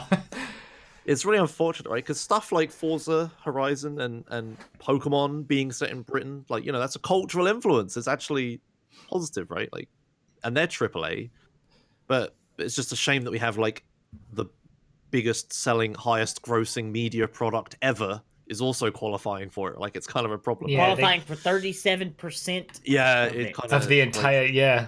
It's like there should at least be some limit, like, you know. That is wild. You'd think so, yeah. You can I'm get a done. maximum of 5% or something like that. So, I'm Josh, done when are with we Rockstar. developing a game that's Done. set in Britain? Look, Beans on look, we got toast. 3 writers right here. One of them's British. There you go. 1 point. Bam. We got 2 out of 4 hammers. Well, Hey man, I don't know. Do you count anymore? How does that work? I'm 44% English apparently. So I think I'm Scottish, kind of. So Oh yeah, we RDT and I posted our DNA tests in. Oh, yeah. Yeah, I our wanna Twitter chat. I wanna do I wanna do that first of all for myself, the but then I government feel like we use should it. all Don't do do it that. and get have a discussion about it Conspiracy. on the podcast. It's pretty expensive. I ain't though. giving the government my genetics. it was rather expensive. You're not But giving yeah, it to the government; it's hold a on, private let's see if I company. can get this. Get this Yeah, a going. private company that then gives it to the government, bruv. Come on. I was there you go. 44% English, Come on, 43% Yeah. Irish. That's like 3 points right there, dude. Yeah, there you go. Man, look at how much taxes we could get. How many Yeah. pounds?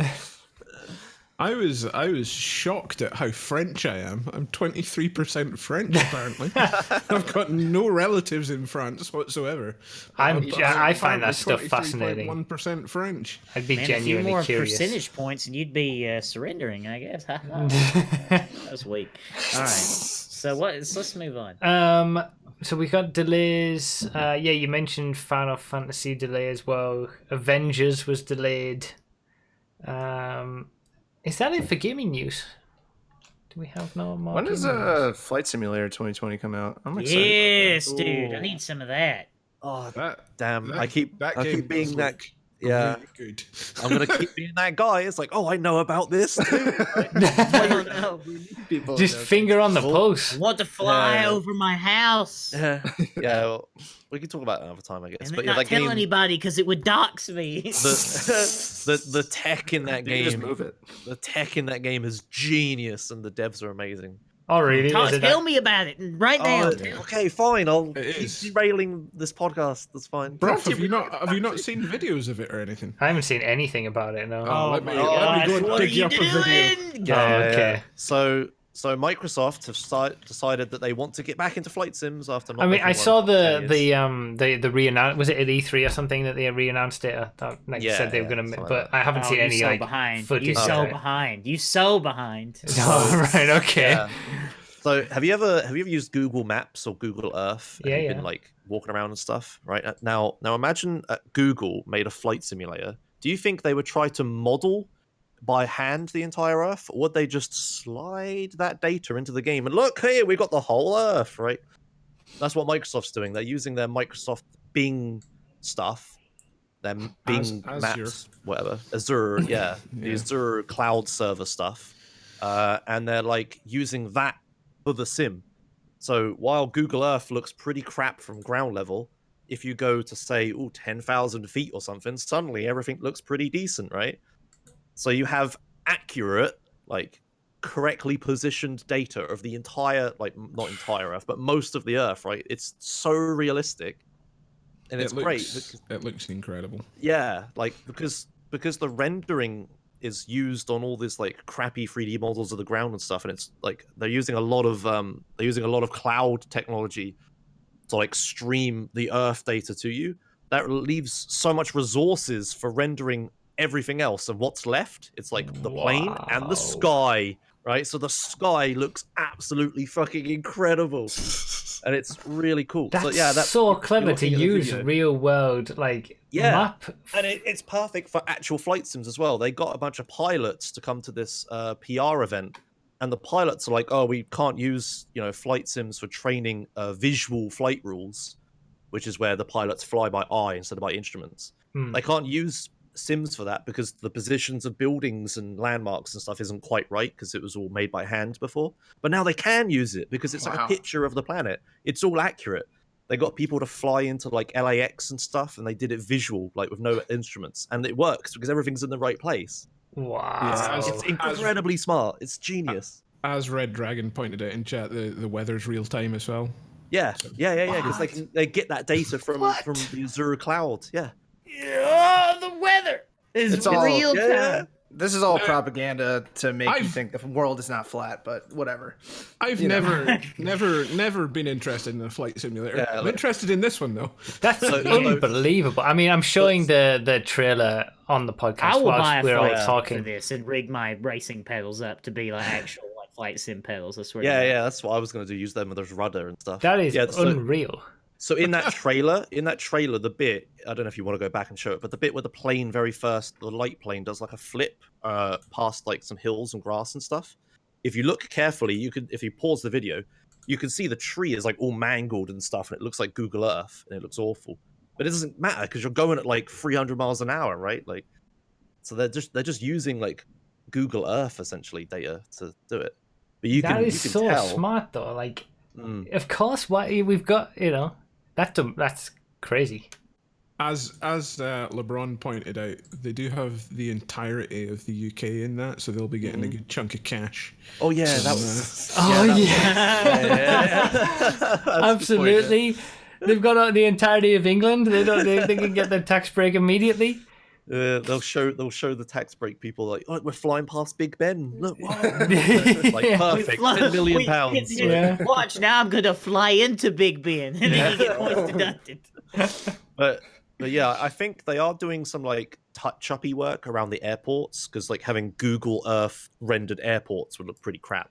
So Yeah, they are- the places are- where you're actually going to be landing on the ground, you want to Yeah. actually render that properly. they- but yeah, they're modeling that, but otherwise everything else.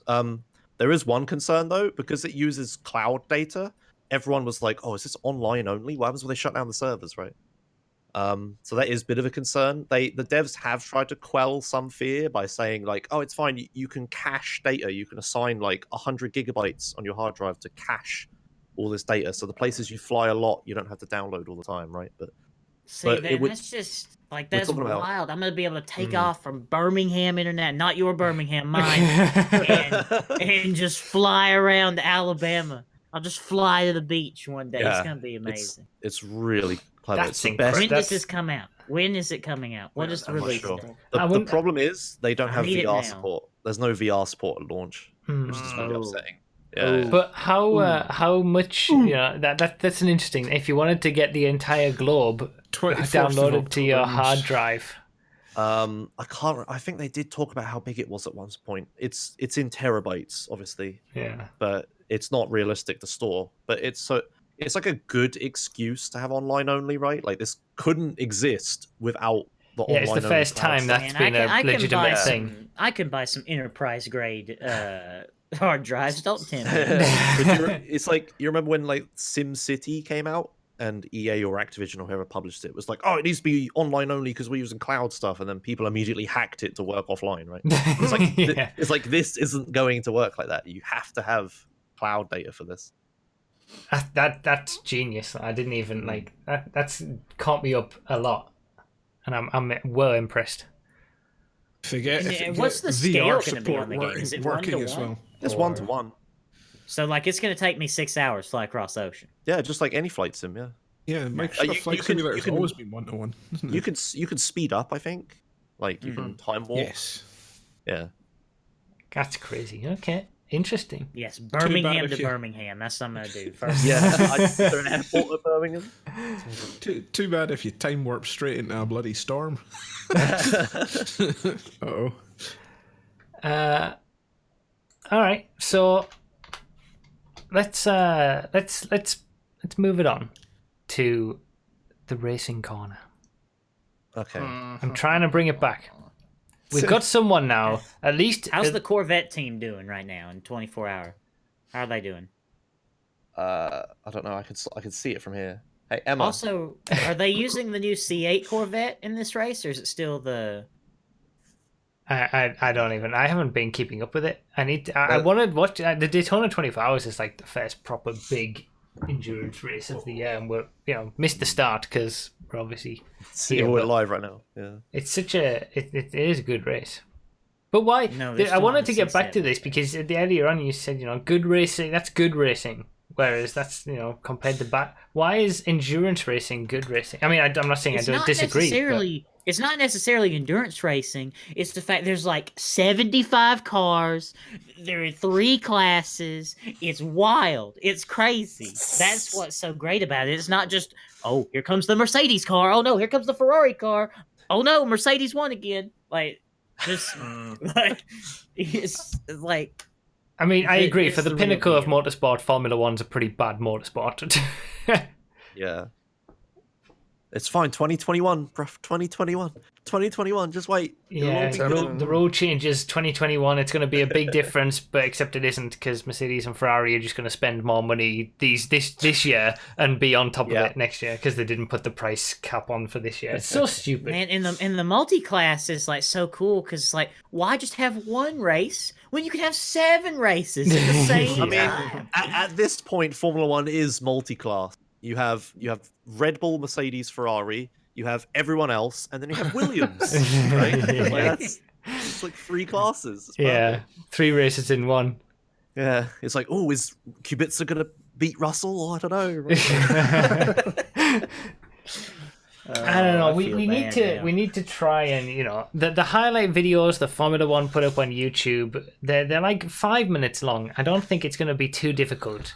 RDT started doing it last year in the early parts of the season. I feel like it's not too much of a stretch to ask you guys to catch up a little bit on the Formula One races so we can talk about it. I could do it if I had enough time. You can't be expecting me to like do it right before the podcast. Like, you No, have to but link me early. when the races happen, we can put the highlights video on YouTube. Sometimes they do like 2-minute really quick snippets. Yeah, that's because it's boring. There's no yeah. content. You have a Yeah. 2-hour race and nothing happens. You would struggle to find It's a 2 minutes of parade. content from France 2019, for I example. was But gonna, I was gonna say that. Damn it. but some races, they're well worth a watch. Like the Brazilian Grand Prix last year, or the German Grand Prix, they're well worth a watch. Incredible. Info. But Hungarian. Racing Corner, I'm holding on to it now. I'd given up completely about Racing Corner, but we've got a motorsport fan now. It'll slide into the place of the Apple Juice Minute. That's what. That's it. Yeah, Apple Juice Minute's gone. It'll overtake the apple juice minute. Yeah. Hey. Thank you. I'm pretty funny. So do we kind of touched on Speedrun Corner a little bit, or do we want to give that some full attention next time with Racing Corner, or do you have something in particular that you want to go? I guess I won't. Okay, I won't talk about all the 3 things because that's a bit much. But I'll touch on them. So Super Mario Bros. 1 got a new world. It's only half a second off of the perfect speedrun now. Cosmic is fucking ridiculously insane. Super Mario Bros. So there's a perfect theoretically perfect time.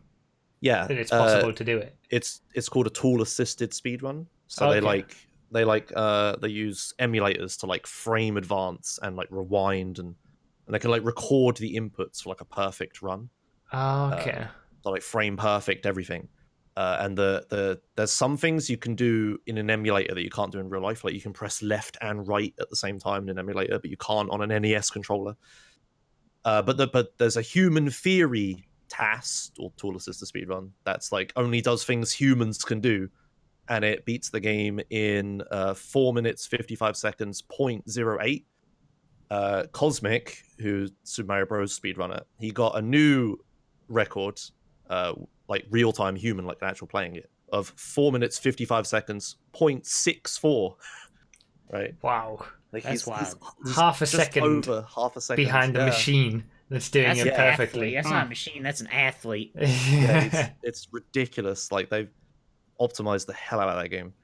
But yeah, it can come down, sure, but we're talking about frame perfect for 5 minutes straight. It's ridiculous.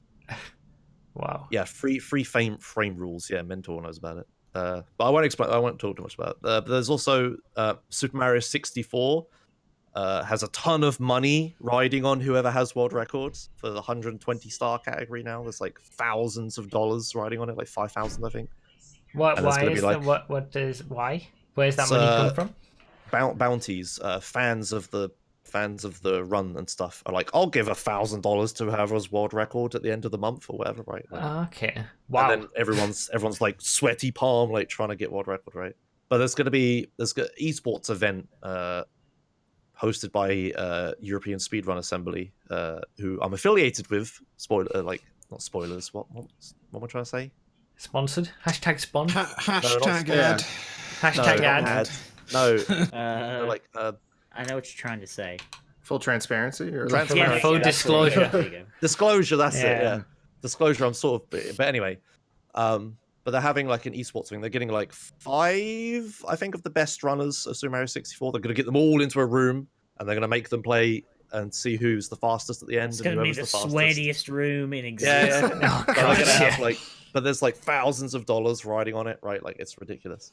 So there's that. But the main thing I wanted to talk about, which is hopefully the mind blowy bit, is Ocarina of Time getting Ace, which I talked about earlier. So you're all Craig Asming over the GTA stuff, right? I say oh, I have to do all this stuff and then I can teleport to the end of the game, right? Mm-hmm. That is code execution. I'm making the game execute any code that it has in it, so I can make it start this mission, or I can make it start this thing, or load this thing that it normally does, right? The level above that is called arbitrary code execution, which is ACE, and that is giving it your own code, right? Making the game load stuff that it already has is one thing. You can load the last mission of the game or the credits or whatever. But arbitrary code execution is stuff like drawing a Frank-Z over a bit of the screen or whatever, right? You could do anything if you have arbitrary code execution. You can essentially like reprogram the game, like Yeah. to do whatever you want. From Basically, within yeah. the game. From within the game. No hacks, nothing. Just controllers and like sometimes multiple controllers could just do weird stuff. But that's it. Nothing else. Insane. And they for the longest time, like Super Mario has had Ace, like all sorts of stuff. If you've ever watched like a GDQ TAS bot run, they like do stuff where they like completely they put Skype in Super Mario World at one point or something. Yeah, it was like ridiculous.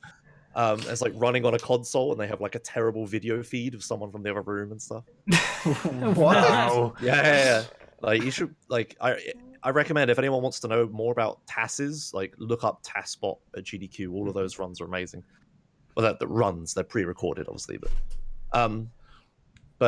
yeah, Ocarina of Time. A guy I know called Glitches and stuff helped find this glitch. It's called stale reference manipulation. I won't bother explaining it. If you want to know, you can look it up.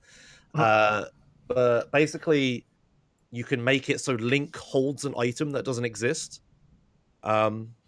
But when Link is running around holding an item on his head, he's like Link is writing to that object's address in memory of the position where Link is because it needs to be above his head.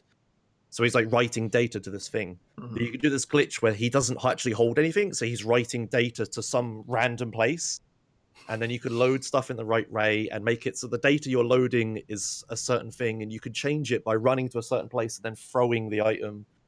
And then you do a bunch of other random stuff, and then you're writing your own code at that point, right? Like, if you know how to translate the position of where Link is stood into like code execution, you can write your own code, right? Wow. Yeah. So they found like real time, as in like a human can do it in real time. You don't need a tool to do it. Mm-hmm. They found real time arbitrary code execution. So now the speed runs, yeah, like Vex Aura's linking stuff I'm going to get to. So now the speed runs are start the game, get the required items to do the glitch, write your code, and teleport to the end of the game, right? Like, as quick as possible. That is the speedrun now. It's not actually playing the game anymore. Yeah. It's writing your own code to get to the end. Half the run is the intro cutscene for Ocarina of Time now. It's wow. ridiculous. Yeah, you watch the cutscene, you grab the sword. I think you get a shield and stuff. I don't fully understand it because I don't run that game, but you're just writing your own code. It's insane. And now, sure, for like any percent, which is beat the game as quick as possible, that category is obviously like 15 minutes now, right? I wrote it down, I think. Oh, here's a good quote. Yeah, so for Ocarina of Time, any percent beating the game as quick as possible. It took 4 years to save 1 minute in that run. And then when this glitch was discovered, it took 1 day to save 4 minutes. Oh, wow. Right, yeah, so Okay. the run is like ridiculous now. I think just before we went live, the guy who's got world record, Lozoots, he just got sub 12. He beat the game in 11 minutes and 58 seconds. Man, how long's that intro cutscene? Yeah, it's pretty long. I'll link that in the chat so you could. There's explanations and stuff. It's very complicated. But yeah, he runs around and then he does a bunch of random things that don't make any sense, and then all of a sudden he like voids out and credits start. Right. That's crazy. Yeah. It's speedrunning has gotten to that point where you're literally, you're programming your own thing into the game. Yeah, it's like the end game of any speedrun, and GTA is almost there. We're like executing code that's in the game. You can do some weird stuff. You know how you can have custom songs? You can do some weird stuff where you execute an MP3 file as code. But that's kind of weird because you're kind of adding a file to it. It's like modding. It doesn't quite count against the rules and stuff. We have that. That's as close as we've got. But we can execute code in the game, but we can't execute whatever the hell we want yet. But yeah, it's like the end game of any speedrun. And the biggest thing that's being affected by this is the 100% category. The way the categories work is 100% for that game is get all the items in the game. There's a category called 100% no source requirement. Basically, they can get all of the items however they want. I won't explain it, but basically now ZFG, who runs that category, he does a bunch of stuff. He goes to this place, stands at a corner, and just programs items for himself for 10 minutes. And then he goes and gets 3 items that we haven't found a way to get yet, and then he wins, right? Wow. It's ridiculous. It's like you're not even playing. That's the thing with speedruns. Like eventually it gets to the point where you're not playing the game. You're just manipulating code, and then you get the game beat. Yeah, thankfully, we can just say, okay, let's do any percent, but without that, right? So we can start yeah. At least you have the different categories of that you can have. Mm-hmm. I mean, I was gonna say that's the same thing that I ended up having to do for GFred. In a sense, GFred is like a don't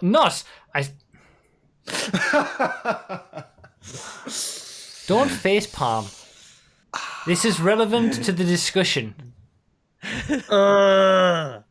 Please, someone else talk. I've talked so much. Please go. Serenio basically broke the game so much. She came up with all these different amazing ways to get GFred done quicker. Like even as stupid as swimming to the pier and then drinking bottles of alcohol in game so that she would respawn closer to a car and then beat the time that way. And it's like, okay, eventually I had to end up like saying we've got the traditional rule set, which is how GFred is kind of classic percent, and then we've got the open rule set, which is just do whatever you want. So like even something as simple as that, it's good that you can have different categories for stuff. Yeah, and it's good because it opens us up. It's like there's a thing YouTube comments don't get. When I uploaded the run of me first beating the game in 15 minutes, everyone in my YouTube comments was like, "But I liked watching speedruns of San Andreas. It's all gone now. This is horrible, right?" And it's just like, no, I'm gonna keep playing normally. It's like we in a sense we added more content to the game. We found a new way to play it. We have the old way. Yeah. But we basically patched the game and found new stuff that we can do in it. Old way better, new way bad. Yeah. That's the classic. But it's great. So to bring it back, they've basically win speedrunners win Ocarina of Time now. Basically, it's like we did it, team. Yeah, got to the end game. Yeah, cool. So now everything's uprooted. Like the community is on fire. Everyone's just like, well, what about this category? What about this edge case? Right? Like, trying to sort out all the nuances. Yeah. How soon until we're playing Doom in Ocarina of Time? they've done that. You can play Snake in Super Mario Bros. Nice. Wow. That's true. What Blade says, it's the same as getting new random modes on Project Homecoming with the random races. No, people are like, "Oh, it's not random all. Where's random all?" It's like, but that's still there. We just got new modes to play, random class or random select. They're just as fun. It's like, it's exactly like that. It's one of the things I think about is I wish they had this for real life. Like in boxing, you have like weight classes, right? Mm-hmm. But I wish for sprinting there was like a normal category and a drugs category, right? like as many steroids as you want. Yeah, right? How fast can we really go? Right? Like, pushing the body to the limit. To the absolute limit. Yeah. Half the field die before they get to the end of the line. Yeah. To be fair, and I know this isn't what you're saying, but you do have it broken out by like 100 meter and 400 and like you got marathon runners and stuff. That's but true. Like, I know what you mean. But it's like no when you're limits. watching baseball, you want to see dudes jacked up on steroids just cranking home runs. It's like, why do we? They call that the Olympic Games. Isn't that just normal Olympics? I guess there's an argument for that, I suppose. That's cool. I'm looking forward to Speedrun Corner every month. I can't promise it'll be that good every month. We've had normally after GDQ, there's like this big hype wave of people doing speedrun stuff, and then it dies down a bit, and then GDQ happens, and then it might not be. I was going to say we'd be a bit remiss to not mention GDQ happened while we were away in Speedrun Corner. So very well done to GDQ, making $3 million for cancer research and whatnot. Wow. Good for them. Yeah, they do good stuff. I actually started watching. I took an interest in speedrun because I knew this was happening. My favorite runs of GDQ. Tomato Angus. Yes, I was about to mention Tomato Angus. He managed to complete Fallout 1, 2, 3, New Vegas, and 4 in 2 hours and like 10 minutes, 2 hours, 10 minutes, something like that, back to back, all at once. And also Sinister 1 and Zallard's 1's run in Mike Tyson Punch-Out. They played 2 people, 1 controller, both blindfolded, beat the game in 23 minutes and 39 seconds. Wow. It was incredible. Josh, when's I forgot about ESA that. though? ESA is soon, isn't it? Yeah, it's soon. But I forgot about GDQ. It's like the Fortnite of speedrunning. I forgot. I didn't think to mention it because it's just like Yeah, everyone knows. yeah, but yeah, it is cool. I have issues with GDQ, but it's hard to talk about because they raised $3 million for charity, so you can't really I feel like this. You covered that on the last podcast, but I can't remember about it. I but probably, Yes, I mean, go watch probably it. did. Yeah, we can give them a pass for now until the next podcast, and then we can really get into it. but there's a few people that watch me in the chat, just like, "Wait, I thought GDQ was bad." It's just like, Okay, I see. it's like it's a difficult situation. It's but almost as if life is grey. Yeah. But yeah, don't get me wrong, it's fucking amazing. The runners and stuff, the runs are amazing. But I'll leave it at the reason Tomato Angus had an extra N in his name is because they told him to add it. His name's Tomato Anus. Yeah, He was forced to I add the see. extra letter. Okay, I see. Yeah. That's funny. Because anus isn't safe. That's not safe. No, yeah. It's not safe. Last Tomato episode anus. follow-up was the Christmas special. The last episode in the old design and the old hosts, and Nos actually came back. Did anybody actually watch it? I can't remember. I don't even think I looked. No. I don't think they did. Yeah, people. There's 49 comments on it. 49. Okay, 49. That's interesting. So, what was the word that we used for it? Decade. Oh, decade. Yeah, the whole decade scenario. So how many of... Yeah, because you're 30 now. Yeah, this is the first podcast of the 30s, isn't it? Yeah. Yeah, I remember that. Oh, no, that one was. Yeah, okay, Oh. right, yeah. Yeah, he was 30 then, Yeah. too. Oh, But he's well. also 30 now, so... Yeah. You're an old ass man. That's all we're trying to say. Yeah, really. But I wonder if people were happy that Nos returned. I never actually looked at the... They were very happy. They were. I doubt I it. didn't actually look at the comments. I should do that. They after said the this, only reason I'm back is because Nas is here. I doubt it. I don't remember that. but- Pretty sure that's why we got under 1,000 views. I heard- They saw the I heard- return of Nas. It's like, well, Women were I ain't crying. returning. I'm out. Women were crying in joy. They were weeping. They were celebrating in What the women? streets. My, I'm only here my for- yeah. favorite. I was Sorry. just going to say there's going to be quite a few new people who are watching this live and maybe watching it later on the Choking Hazard channel if it's your first Not a podcast chance. because of Josh. Not this you know, time. This is episode 51. I wouldn't bother going back and watching the previous 50 apart from number 24 because Josh is in that one as well. Can't say that. What? The rest of them you're not going to be interested in if you're just here for Josh. You know, it gets pretty mediocre at Broski times. ones were good. Yeah, I think we had some good. Yeah, Borski episodes were really good, and then the infamous Mr. Boss for the Win episode, of course. Yeah, I was going to say you got to watch that one. But that wasn't even that good. Like, Okay, we didn't GTA hardly man, hit any GTA we man, weren't you were hard in enough on him. GTA man Treated put. him like a human being. Oh, I know, yeah, we weren't too harsh enough. GTA man said in the chat that he was in 2 of them, and I was amazing. Yes, you were in 2 of them. So how many? got him.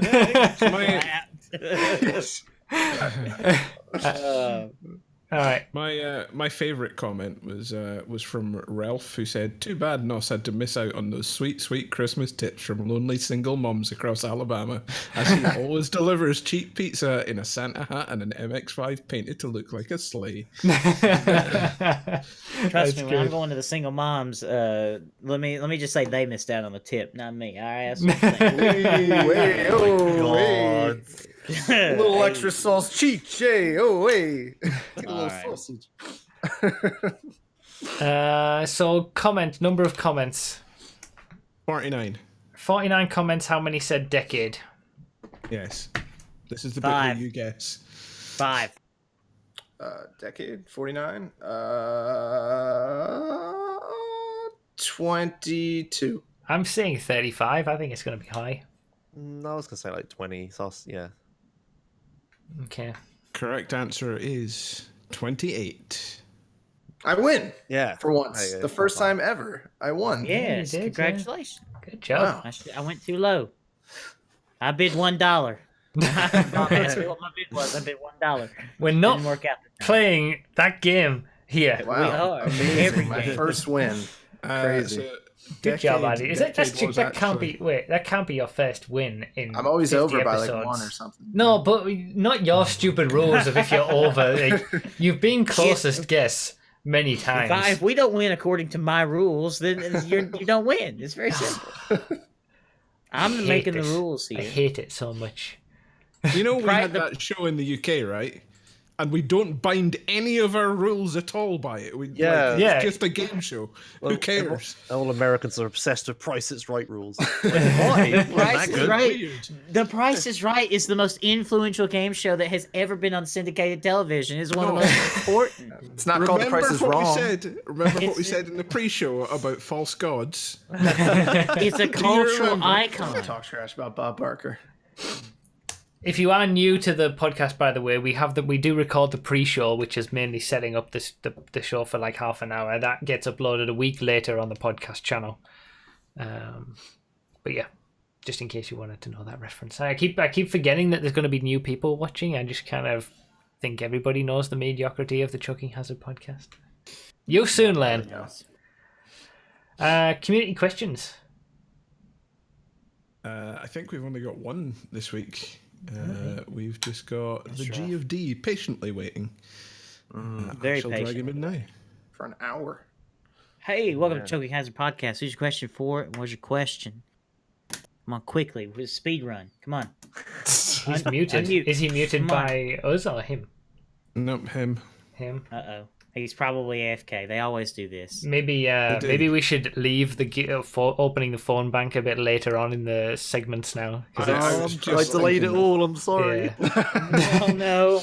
We'll have to wait until after the corners, He's going to and come then back we'll from do the the restroom open the and be phone like, bank. You got to be "Oh, quick. Hey. Oh, he's Oh, back. there he is. He's back. He's back. Hey. Hello. What's your question? Hey. I choked before I even got in here. That's a classic. Excellent. The questions for all four of you. I was intrigued by your topic earlier about scumbag business companies. Because I had a very interesting experience 2 days ago where I had to wait 9 hours for a recovery truck.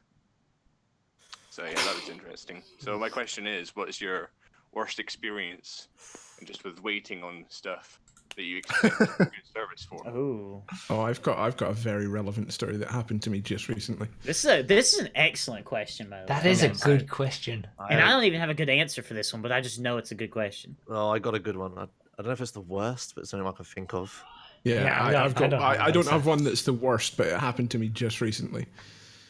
You go first. All right, so I decided to go and see the new Star Wars film with my friend just before Christmas, and unfortunately he had to his missus called him away to do Christmas shopping before, so I decided just to keep the tickets and just go on my own.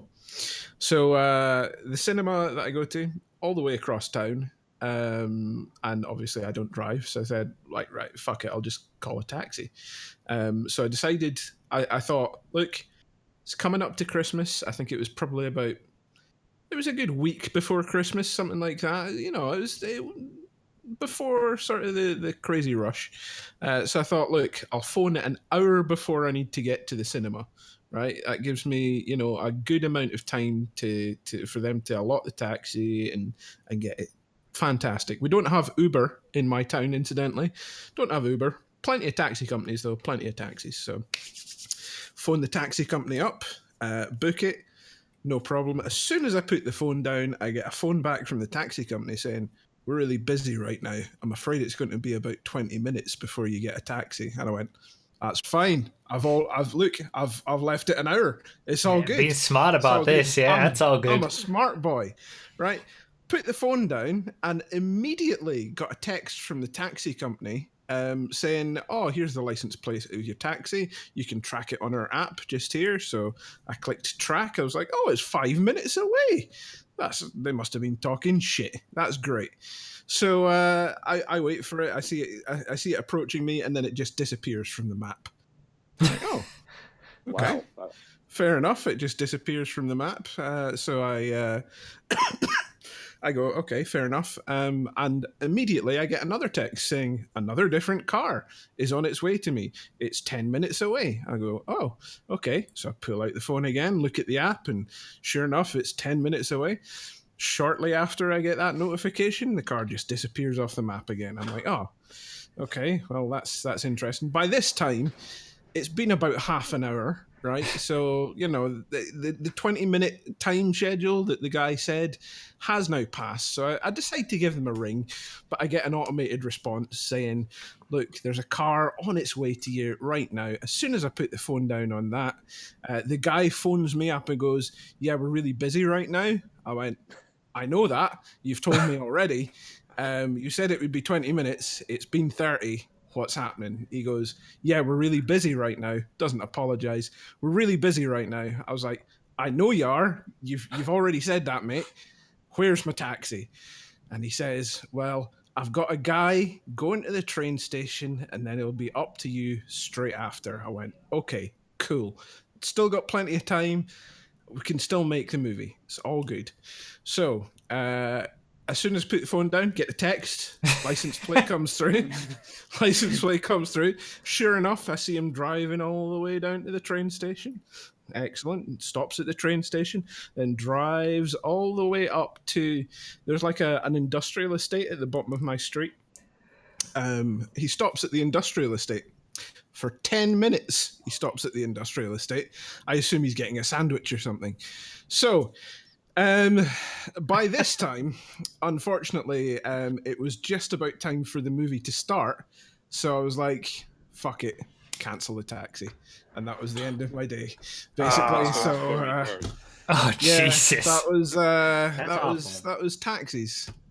This is why people will risk being murdered by Uber drivers, because at least their fucking taxis are on time.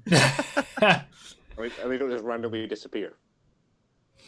That's the funniest thing about it. Oh, dear. That's Man, insane. I feel for the guy on the phone, though. I've been in that position. It's like, where's my pizza? Well, you see, you're not getting your pizza for about 2 hours.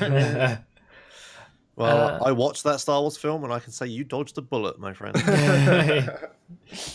Oh no, I really enjoyed it. I enjoyed it. Oh, well, we're gonna have words after this. Then. You like something I disliked? Yeah, I wasn't a fan, but I haven't been a fan of any of them. Listen, look. But let's not get into this. We can save that for another podcast. Sorry. This is another podcast entirely. That's a whole podcast where I won't be here because I don't like Star Wars. Sorry, I keep derailing it. So we're because I'm terrible at trying to figure out, like, remember stuff like this, bad company experiences. Like, I can't. I have one recently, I suppose, but I'm terrible at telling stories. So I'll not. I'll bear with you. Come on. Yeah. Mine is also going to be transportation based. So is mine. What the fuck? Electric company for this house who supply the electricity and the gas. They introduced smart meters. Where you can see your energy usage on a little display in your house, and it sends the electricity and gas readings directly to them, so you never need to go outside and get a meter reading and send it to them or anything like that. Great upside. It's all done for free. Stop it with the board emotes. It's all done for free. I thought, all right, I'll just sign up for it. It's fine. They're going to do it anyway. They came, installed it, worked fine for about a week, then stopped working. The little display inside the house completely stopped working. So I called them up, said it stopped working. All right, we'll reset everything. We'll reset it. It normally works in a couple of hours, but it could be up to 28 days that it might work, and then it'll come back again. So then I forgot about it for a while, and then tried the meter again. The little display didn't work, so I did a text chat with them and said the same thing, went over the same thing again. They reset it again, said, okay, I said to them specifically, are you going to keep a record of this? Because this is the second time now, and are you going to make sure not to go over the same stuff when I call up inevitably a third time?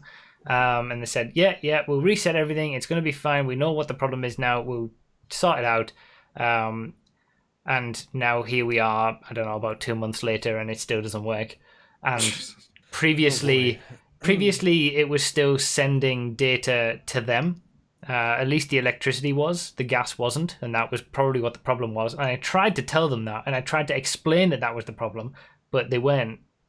You can't possibly know what's wrong. You're the cuss. See, Yeah. the problem here is they've not sent you a smart meter. They've sent you a not smart meter.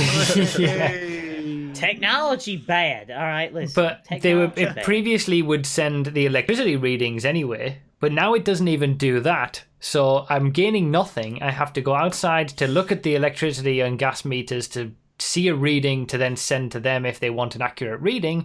And then I did it the other day, looked at the gas meter, and there's no reading whatsoever. It's completely Wait, blank. so you have to go out to your own power meter and send them what the reading is? Yeah. Well, you don't necessarily have to. Like, if you don't, they'll estimate it and then have someone come out and like look at it every 6 months or something to keep it up to date. But if you want to have like an accurate bill or something, you can go out, look at what the meter reading says, and then send it online, sort of thing. But the smart meter doesn't work. The gas doesn't work completely at all. There's no reading whatsoever. It's not sending the electric anymore. The in-display thing in the house hasn't worked, so that's something else I still have to call them about and still get fixed, because who knows what they're going to do. If they can't read how much gas I'm using, then and maybe it'll just be free gas. I'll be all right. Maybe I shouldn't call them, but I don't think so. This is hashtag boomer problems, isn't it? Well, it is. Yeah, I've got a mortgage now. This is it. Problems. Electricity, gas. That's what my life is. I've heard so many horror stories about all those smart meters and stuff. Yeah, The I company don't. that does. Offered in a contract. I've heard some people, if they get it offered in a contract, it just doesn't work. Whereas if it's in a separate thing from the beginning, it's usually fine. So I don't know if it's some sort of like variation. I mean, the like, I think all companies or most companies are planning to like go to smart meters across the their whole customer base now. So it's not something that you can avoid anymore. It's just I've managed to resist it. The company that does my stuff keeps sending us letters. Okay. They keep ringing my girlfriend who I live with all the time. She's like, "Hey, so about your smart meter upgrade?" She says, "No," but the phone down. We've avoided it. Yeah, okay. We've still got a nice analog meter that we just read the number. A guy comes and reads the numbers and says, "Okay, thanks," and then leaves. Right? It's like all works fine. Oh, hey, thanks. And then Yeah. It's like all this stuff of like technology and adding more points of failure for everything. Yeah. Yes. That's why I don't need a throttle position sensor. I need a pedal and a wire. Yeah. Room. That's all I need. It's like I'm all for technology and stuff, but I want a computer, like maybe a smartphone, maybe a console, right? But that's it. Everything else, just plug it in, turn it on, and it does things. Like a smart fridge, a smart toaster. I'm so backwards that I only have electric in my flat because the Scottish government are pushing it everywhere towards just having electric and not having gas because it's less efficient. But and it's really hard for them.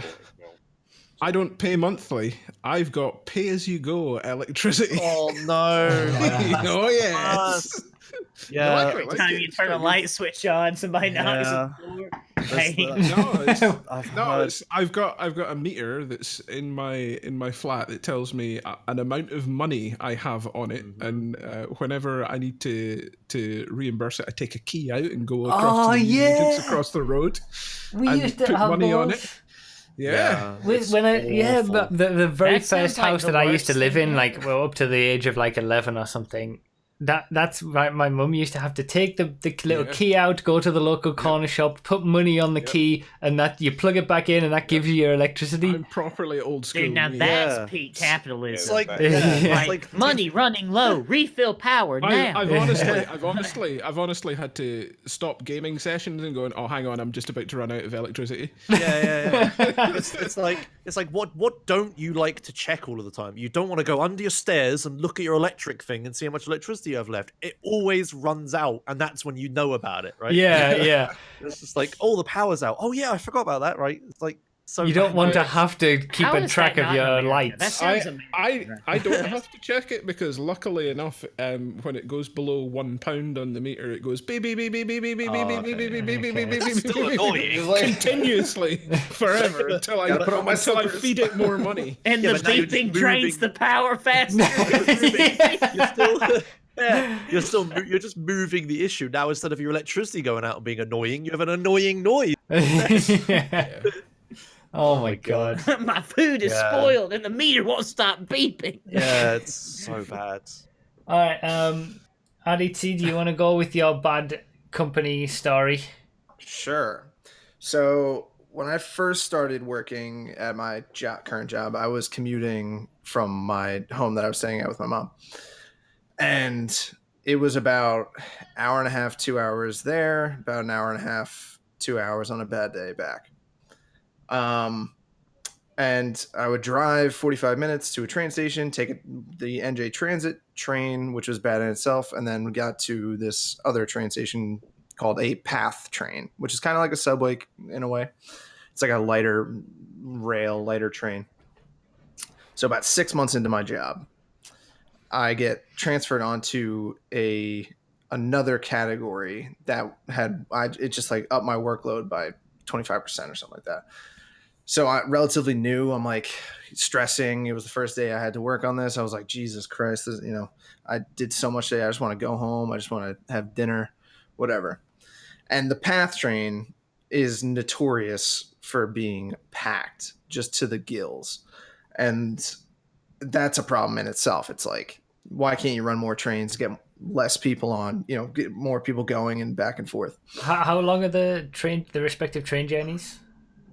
The PATH would be like 20 minutes. Okay. And then it'd be like the next train would be 30 minutes and then it'd be a 45-minute drive home. Okay. Something. But it's all kind of there's no set schedule. It's not like your train's coming at 6:30. It's like your train should maybe come at 6:30, but it could come at 6:50. It's like, oh great. Oh, God, okay. So I go down to the PATH station. It's packed. I'm like, okay, I'm gonna squeeze in here. I'm getting squished. There's tons of people. I'm uncomfortable, and we get going. And then between where we started and the first stop, the train just stops in the middle of the tunnel, and it's underground, actually under the Hudson River, I believe. And so I'm like, all right, this isn't super uncommon. This happens. But then all of a sudden, my back's like against the door and I'm getting squished. The third rail or whatever it is just starts sparking up and then flaming and then just starts exploding and popping. And people inside are freaking out. Oh They're God. screaming at the conductor, turn off the power, turn off the power. There's like smoke coming into the car. Women are crying. I'm shaking. I'm freaking out. And they're just like, what's going on? People are like, oh, let's get going. I'm like, we're about to blow up. What's going on? Jesus. What are you talking? And so we're like moving away from this thing that every time they turn the power off, it stops. And then they're like, all right, let's get moving. They turn it back on and it just starts exploding again. I'm like, Jesus Lord, after this day that I just had, I'm about to burn to death. This is just exactly what I wanted to happen. And then we were underground for like an extra hour and a half, waiting for them to just roll back to the original station. They couldn't turn the power on. Otherwise, the thing would start blowing up again. And so they just let the momentum slowly roll back until they were far enough away from that rail that they could go back to the original train station and then go the backwards way around to where I was going. And then I got home at like 9:30. I was like, Jesus Christ. That's So a the day path- to forget. And then you're going straight to bed and getting back up again to do it all over again the next day. Yep. Jesus. You win. Congratulations. It's like, Jesus. And I don't have one. I've never had a negative experience with something like that. Like, I mean, I've had mechanic shops before I found my mechanic, like, keep my car for 2 weeks and not call me, and I'm calling him like, hey, where's my car? It's like, oh, yeah, we're working on it now. We're taking a look at it. We're taking a look at it. It's like, hey, where's my car? Oh, we're That's taking a look mechanics, at it. though. We're going to take a look at it right now. We're pulling it into the bay right now. It's like, no, you ain't. You up the road. I drove by yesterday. My car's in the same spot. So, but luckily that's the not worst problem. you've had so far. Okay. Yeah, and that's pretty easy to solve because I just walk in and be like, give me my keys. I'm leaving. I mean, at least you guys actually got contacted. When I was waiting for my 9 hours, I didn't get contacted once. I was just sitting there in my car waiting. And it was all overnight as well. And like -2. So yeah, that was fun. So bad. Good lord. What's yours, Josh? Well, I feel bad now. Mine doesn't involve fire. I have 2 stories of the same company that I kind of don't want to use anymore. I can't remember if it was the same trip or not. Strangely, it's also transport. There's a coach company that I used to take to go from where I live to the airport to go to like speedrun events. No, it's definitely 2 different stories. Yeah, I'll do the. Yeah, so one time on the way back, the coach broke down, and it's like the middle of the night and stuff, and we were just sat there on the side of the road at like 1 a.m. until like 3 a.m. or something. And I'm just like trying to sleep on this cold, like broken down coach on the side of the motorway. That wasn't too bad, like breakdowns happen. But when we get going again, at the end of the destination, the bus driver hands me like this card thing for like, I can't remember how much it was, but like £10 off my next trip with them or something. And it's just like, that was the compensation. I was like, well, no, I wanted like a refund or something, right? Ridiculous.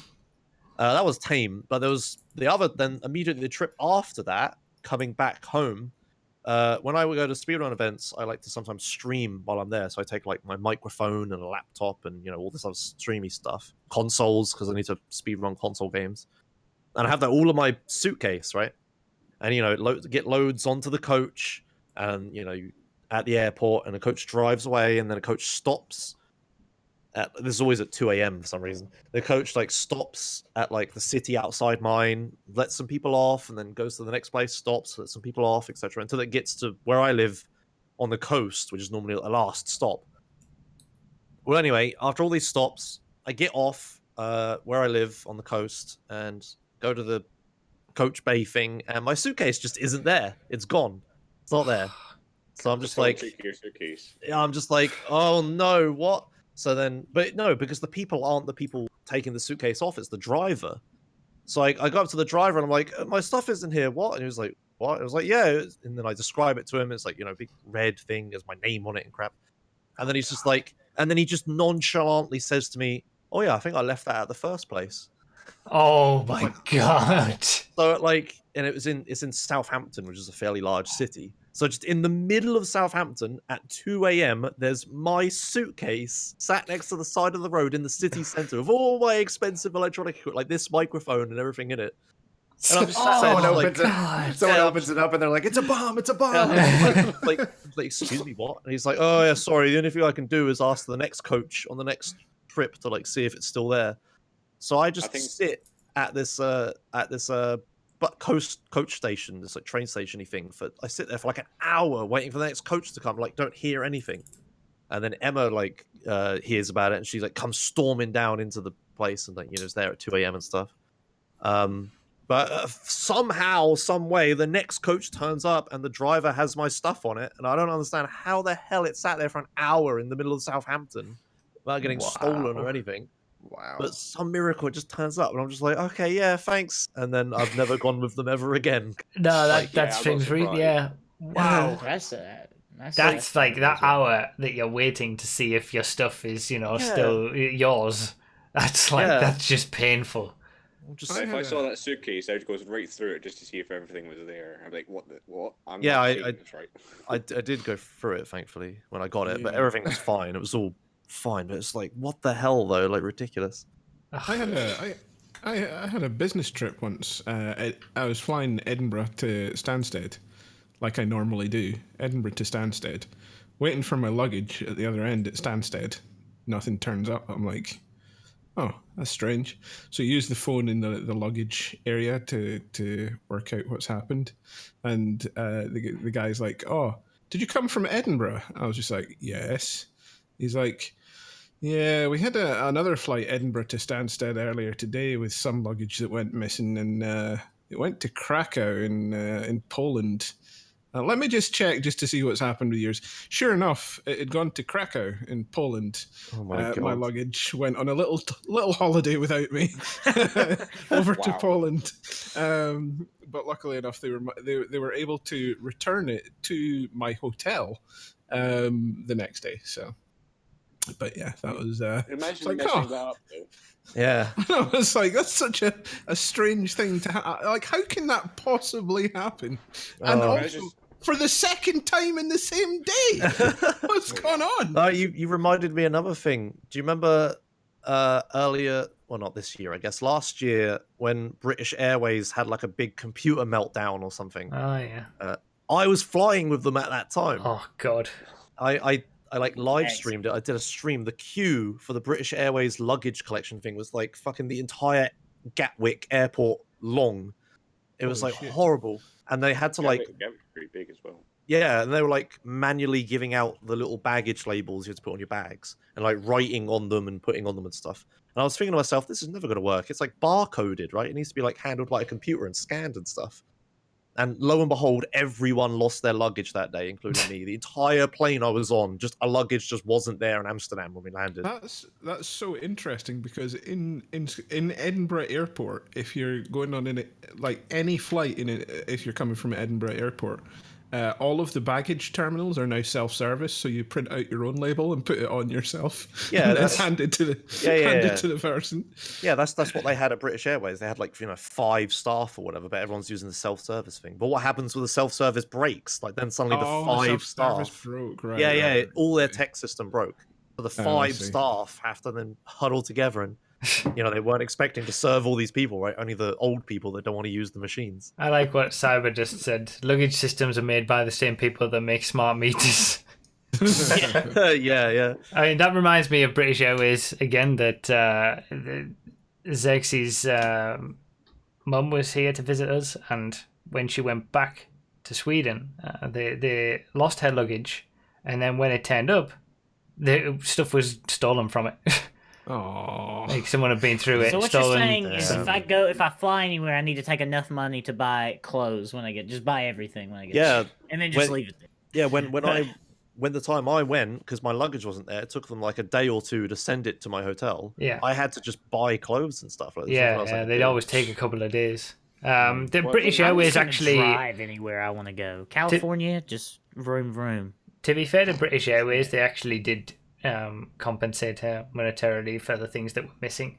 And I'm assuming it's, probably in Heathrow that some stupid baggage handler decided to go through it. But yeah, it's stupid. Good question. Yeah, we got a lot out of that. Yeah, man, I would lose some luggage. Be like, I had a Rolex in there. Somebody took it. It was $5,000. Were they all transport related? Apart from mine, I guess. Oh yeah, yours electricity. Yeah. No, yeah. But I guess that's the big failure of society now. Transport, public transport. I'm sure some of my customers have some pretty good stories that you could ask them. Yeah, probably. They picked up the phone and some flamboyant kid who was talking too fast, couldn't answer. That's not me. That's one of my coworkers, obviously.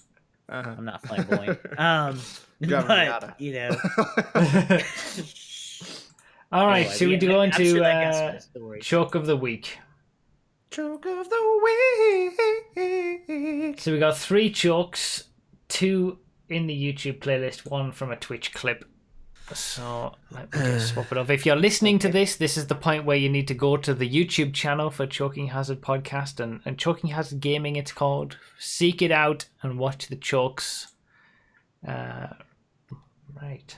Yeah, the new screen with all 4 of us in the corners. This works well, I think. So just to preface this one, I can't remember if he's put subtitles on or whatever. He's going for a stunt jump in single player. Right. Oh, okay. Oh, I know this stunt jump. Okay. Yeah. All right. I'm going to start it now for those who are following along. Okay. I'm also starting. Oh yeah, this one's pretty easy. Ooh. Oh, I see. Okay, hang on. It's struggling a little bit for me, the video. Why is it struggling so much? It's all the new amazing tech you've got for the. It must be. For the podcast. See, this is why we've vanished and everything works.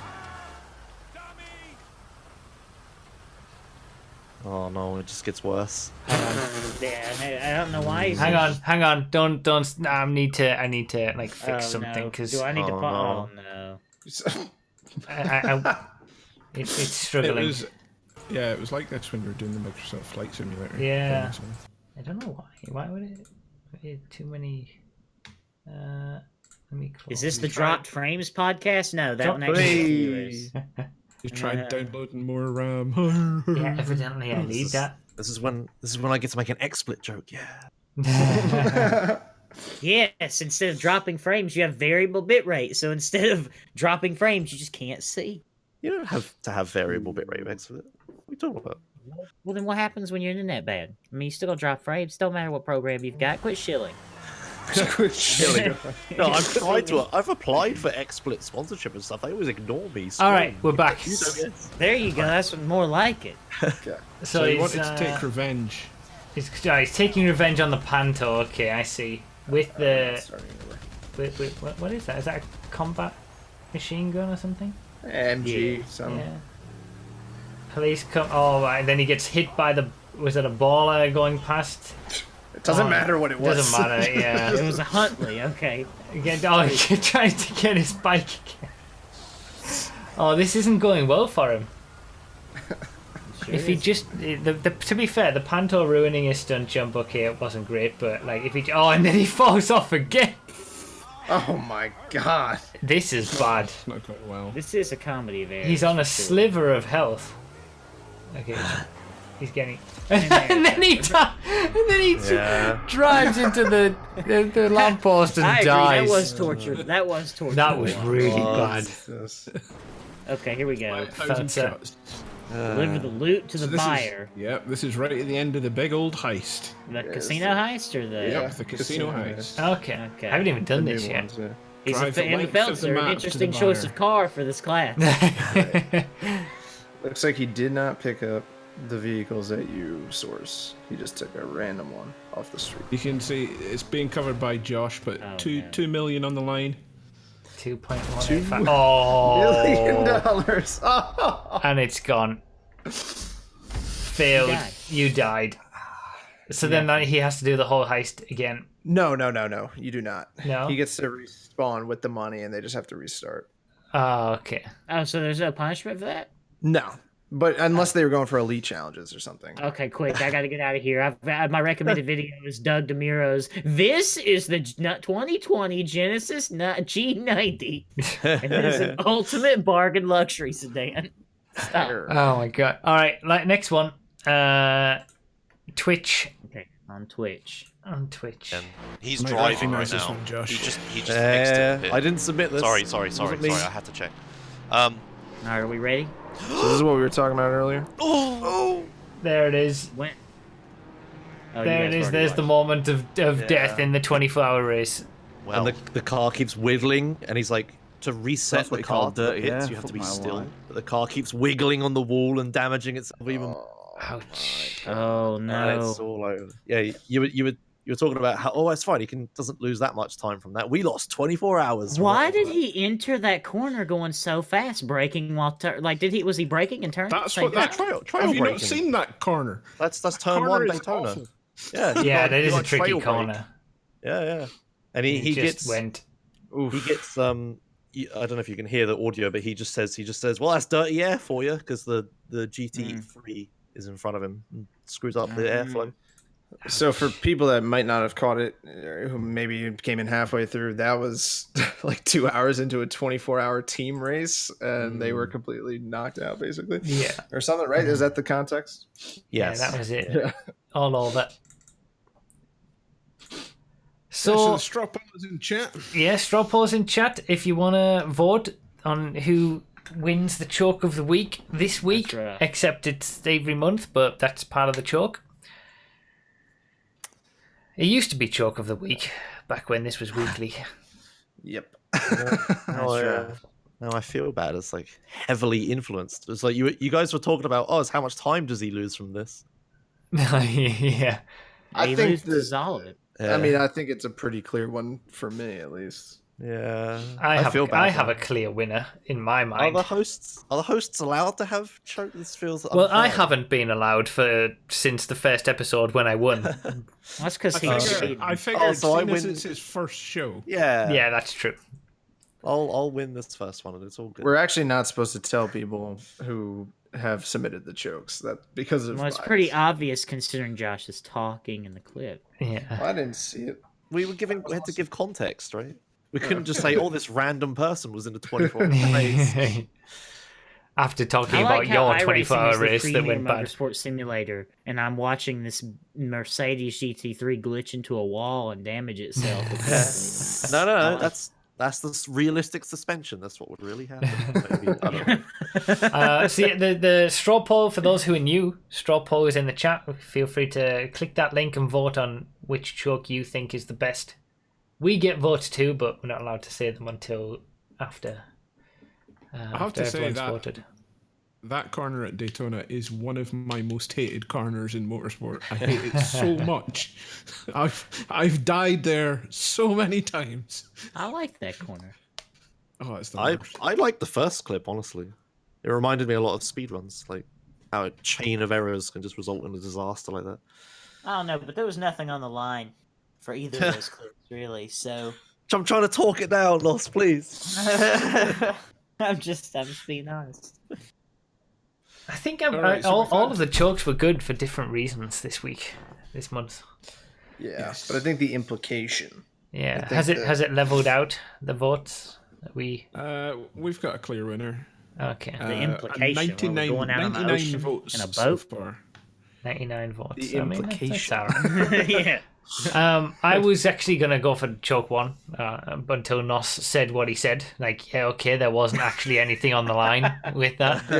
Yeah. Like it was And the. it was of his like he decided to pull the trigger. I almost fell into the trap of voting for the one that everyone would normally vote for because it's the funniest. I almost fell into it, but Nos brought me back. So yeah, choke. Wow. See, I've always been the voice of reason on this podcast. I've always been the voice of reason. I don't know about that. What are the criteria for this? Is it like A bad choke it was? has to God. be. Here we go. Yeah, me and RDT have very strict, very strict definitions of this from episode 1. It has to be, something's on the line. You're in a good position. If the perfect example is at the end of a, hour-long race, you're in the lead, final corner, you stuff it into the wall and lose. That's a choke. If you're behind and you stuff it into the wall, it's not a choke. If nothing's on the line, it's not really a choke either. But I almost fell into. Everyone always votes for the one that's the funniest, even though it's technically not even really a choke. But I Or almost you fell could into just that go trap. with the basic definition, an unforced or forced error. No, but it's not really though, because it's got to have something on the line. Like it's not a choke if it's just an unforced error. You choke under pressure. But you don't Yeah, have you've the got to be under context. pressure. You've got to have something on the line. It's got to be like you're going for the win. You're going for a good position, and then Nos is face palming. It's all right, Nos. Don't worry. You need the Just vote context. for the clip that makes you laugh. What about if the first clip? In the first clip, what if his electric meter is beeping at him and he doesn't have time to do another one? Right? That's a very Am I good gonna get the point. stunt jump? In the comedy business, we call that a callback. All right, so I'll go for number 3 as well because the implications. What are you guys saying? Voting I'm for? saying I'm not going to do 3. anything. The implication that I might do something. I'm gonna say 3 as well because 1 was kind of he brought that upon himself, and 2, knowing that you can respawn with the money, it's not like you don't have to restart the whole thing over again. It was devastating with being right there, but I think 2 would have won for me if you had to restart the whole thing. But yeah. Yeah, or if you lose, if it was like the regular heist, like the one I'm thinking of. Pacific like Standard? And you went down to and you went from like 1.2 million to 750,000. yeah, something like that. Yeah. Yeah, something like that happened, but nah. Yeah, I'm still going number 1. It's just like the dog meme where he's like sat there looking at cupcakes and he like has flashbacks. It's like, like oh no, Why are we here? yeah. Suffer. So the results. the results. All right. In third place was choke number 2, the bank heist gone wrong. Oh. Okay. That was Baggins HD, I think. I'm in the wrong chat. I mean, it was a good choke. Bang Like, it was a 60. good crash. Yeah. Needed more on the line. It's not to take away from that. Yeah, but all of And- the chokes were pretty interesting. Your winner and welcome to the podcast, Josh, was choke number 3, Daytona.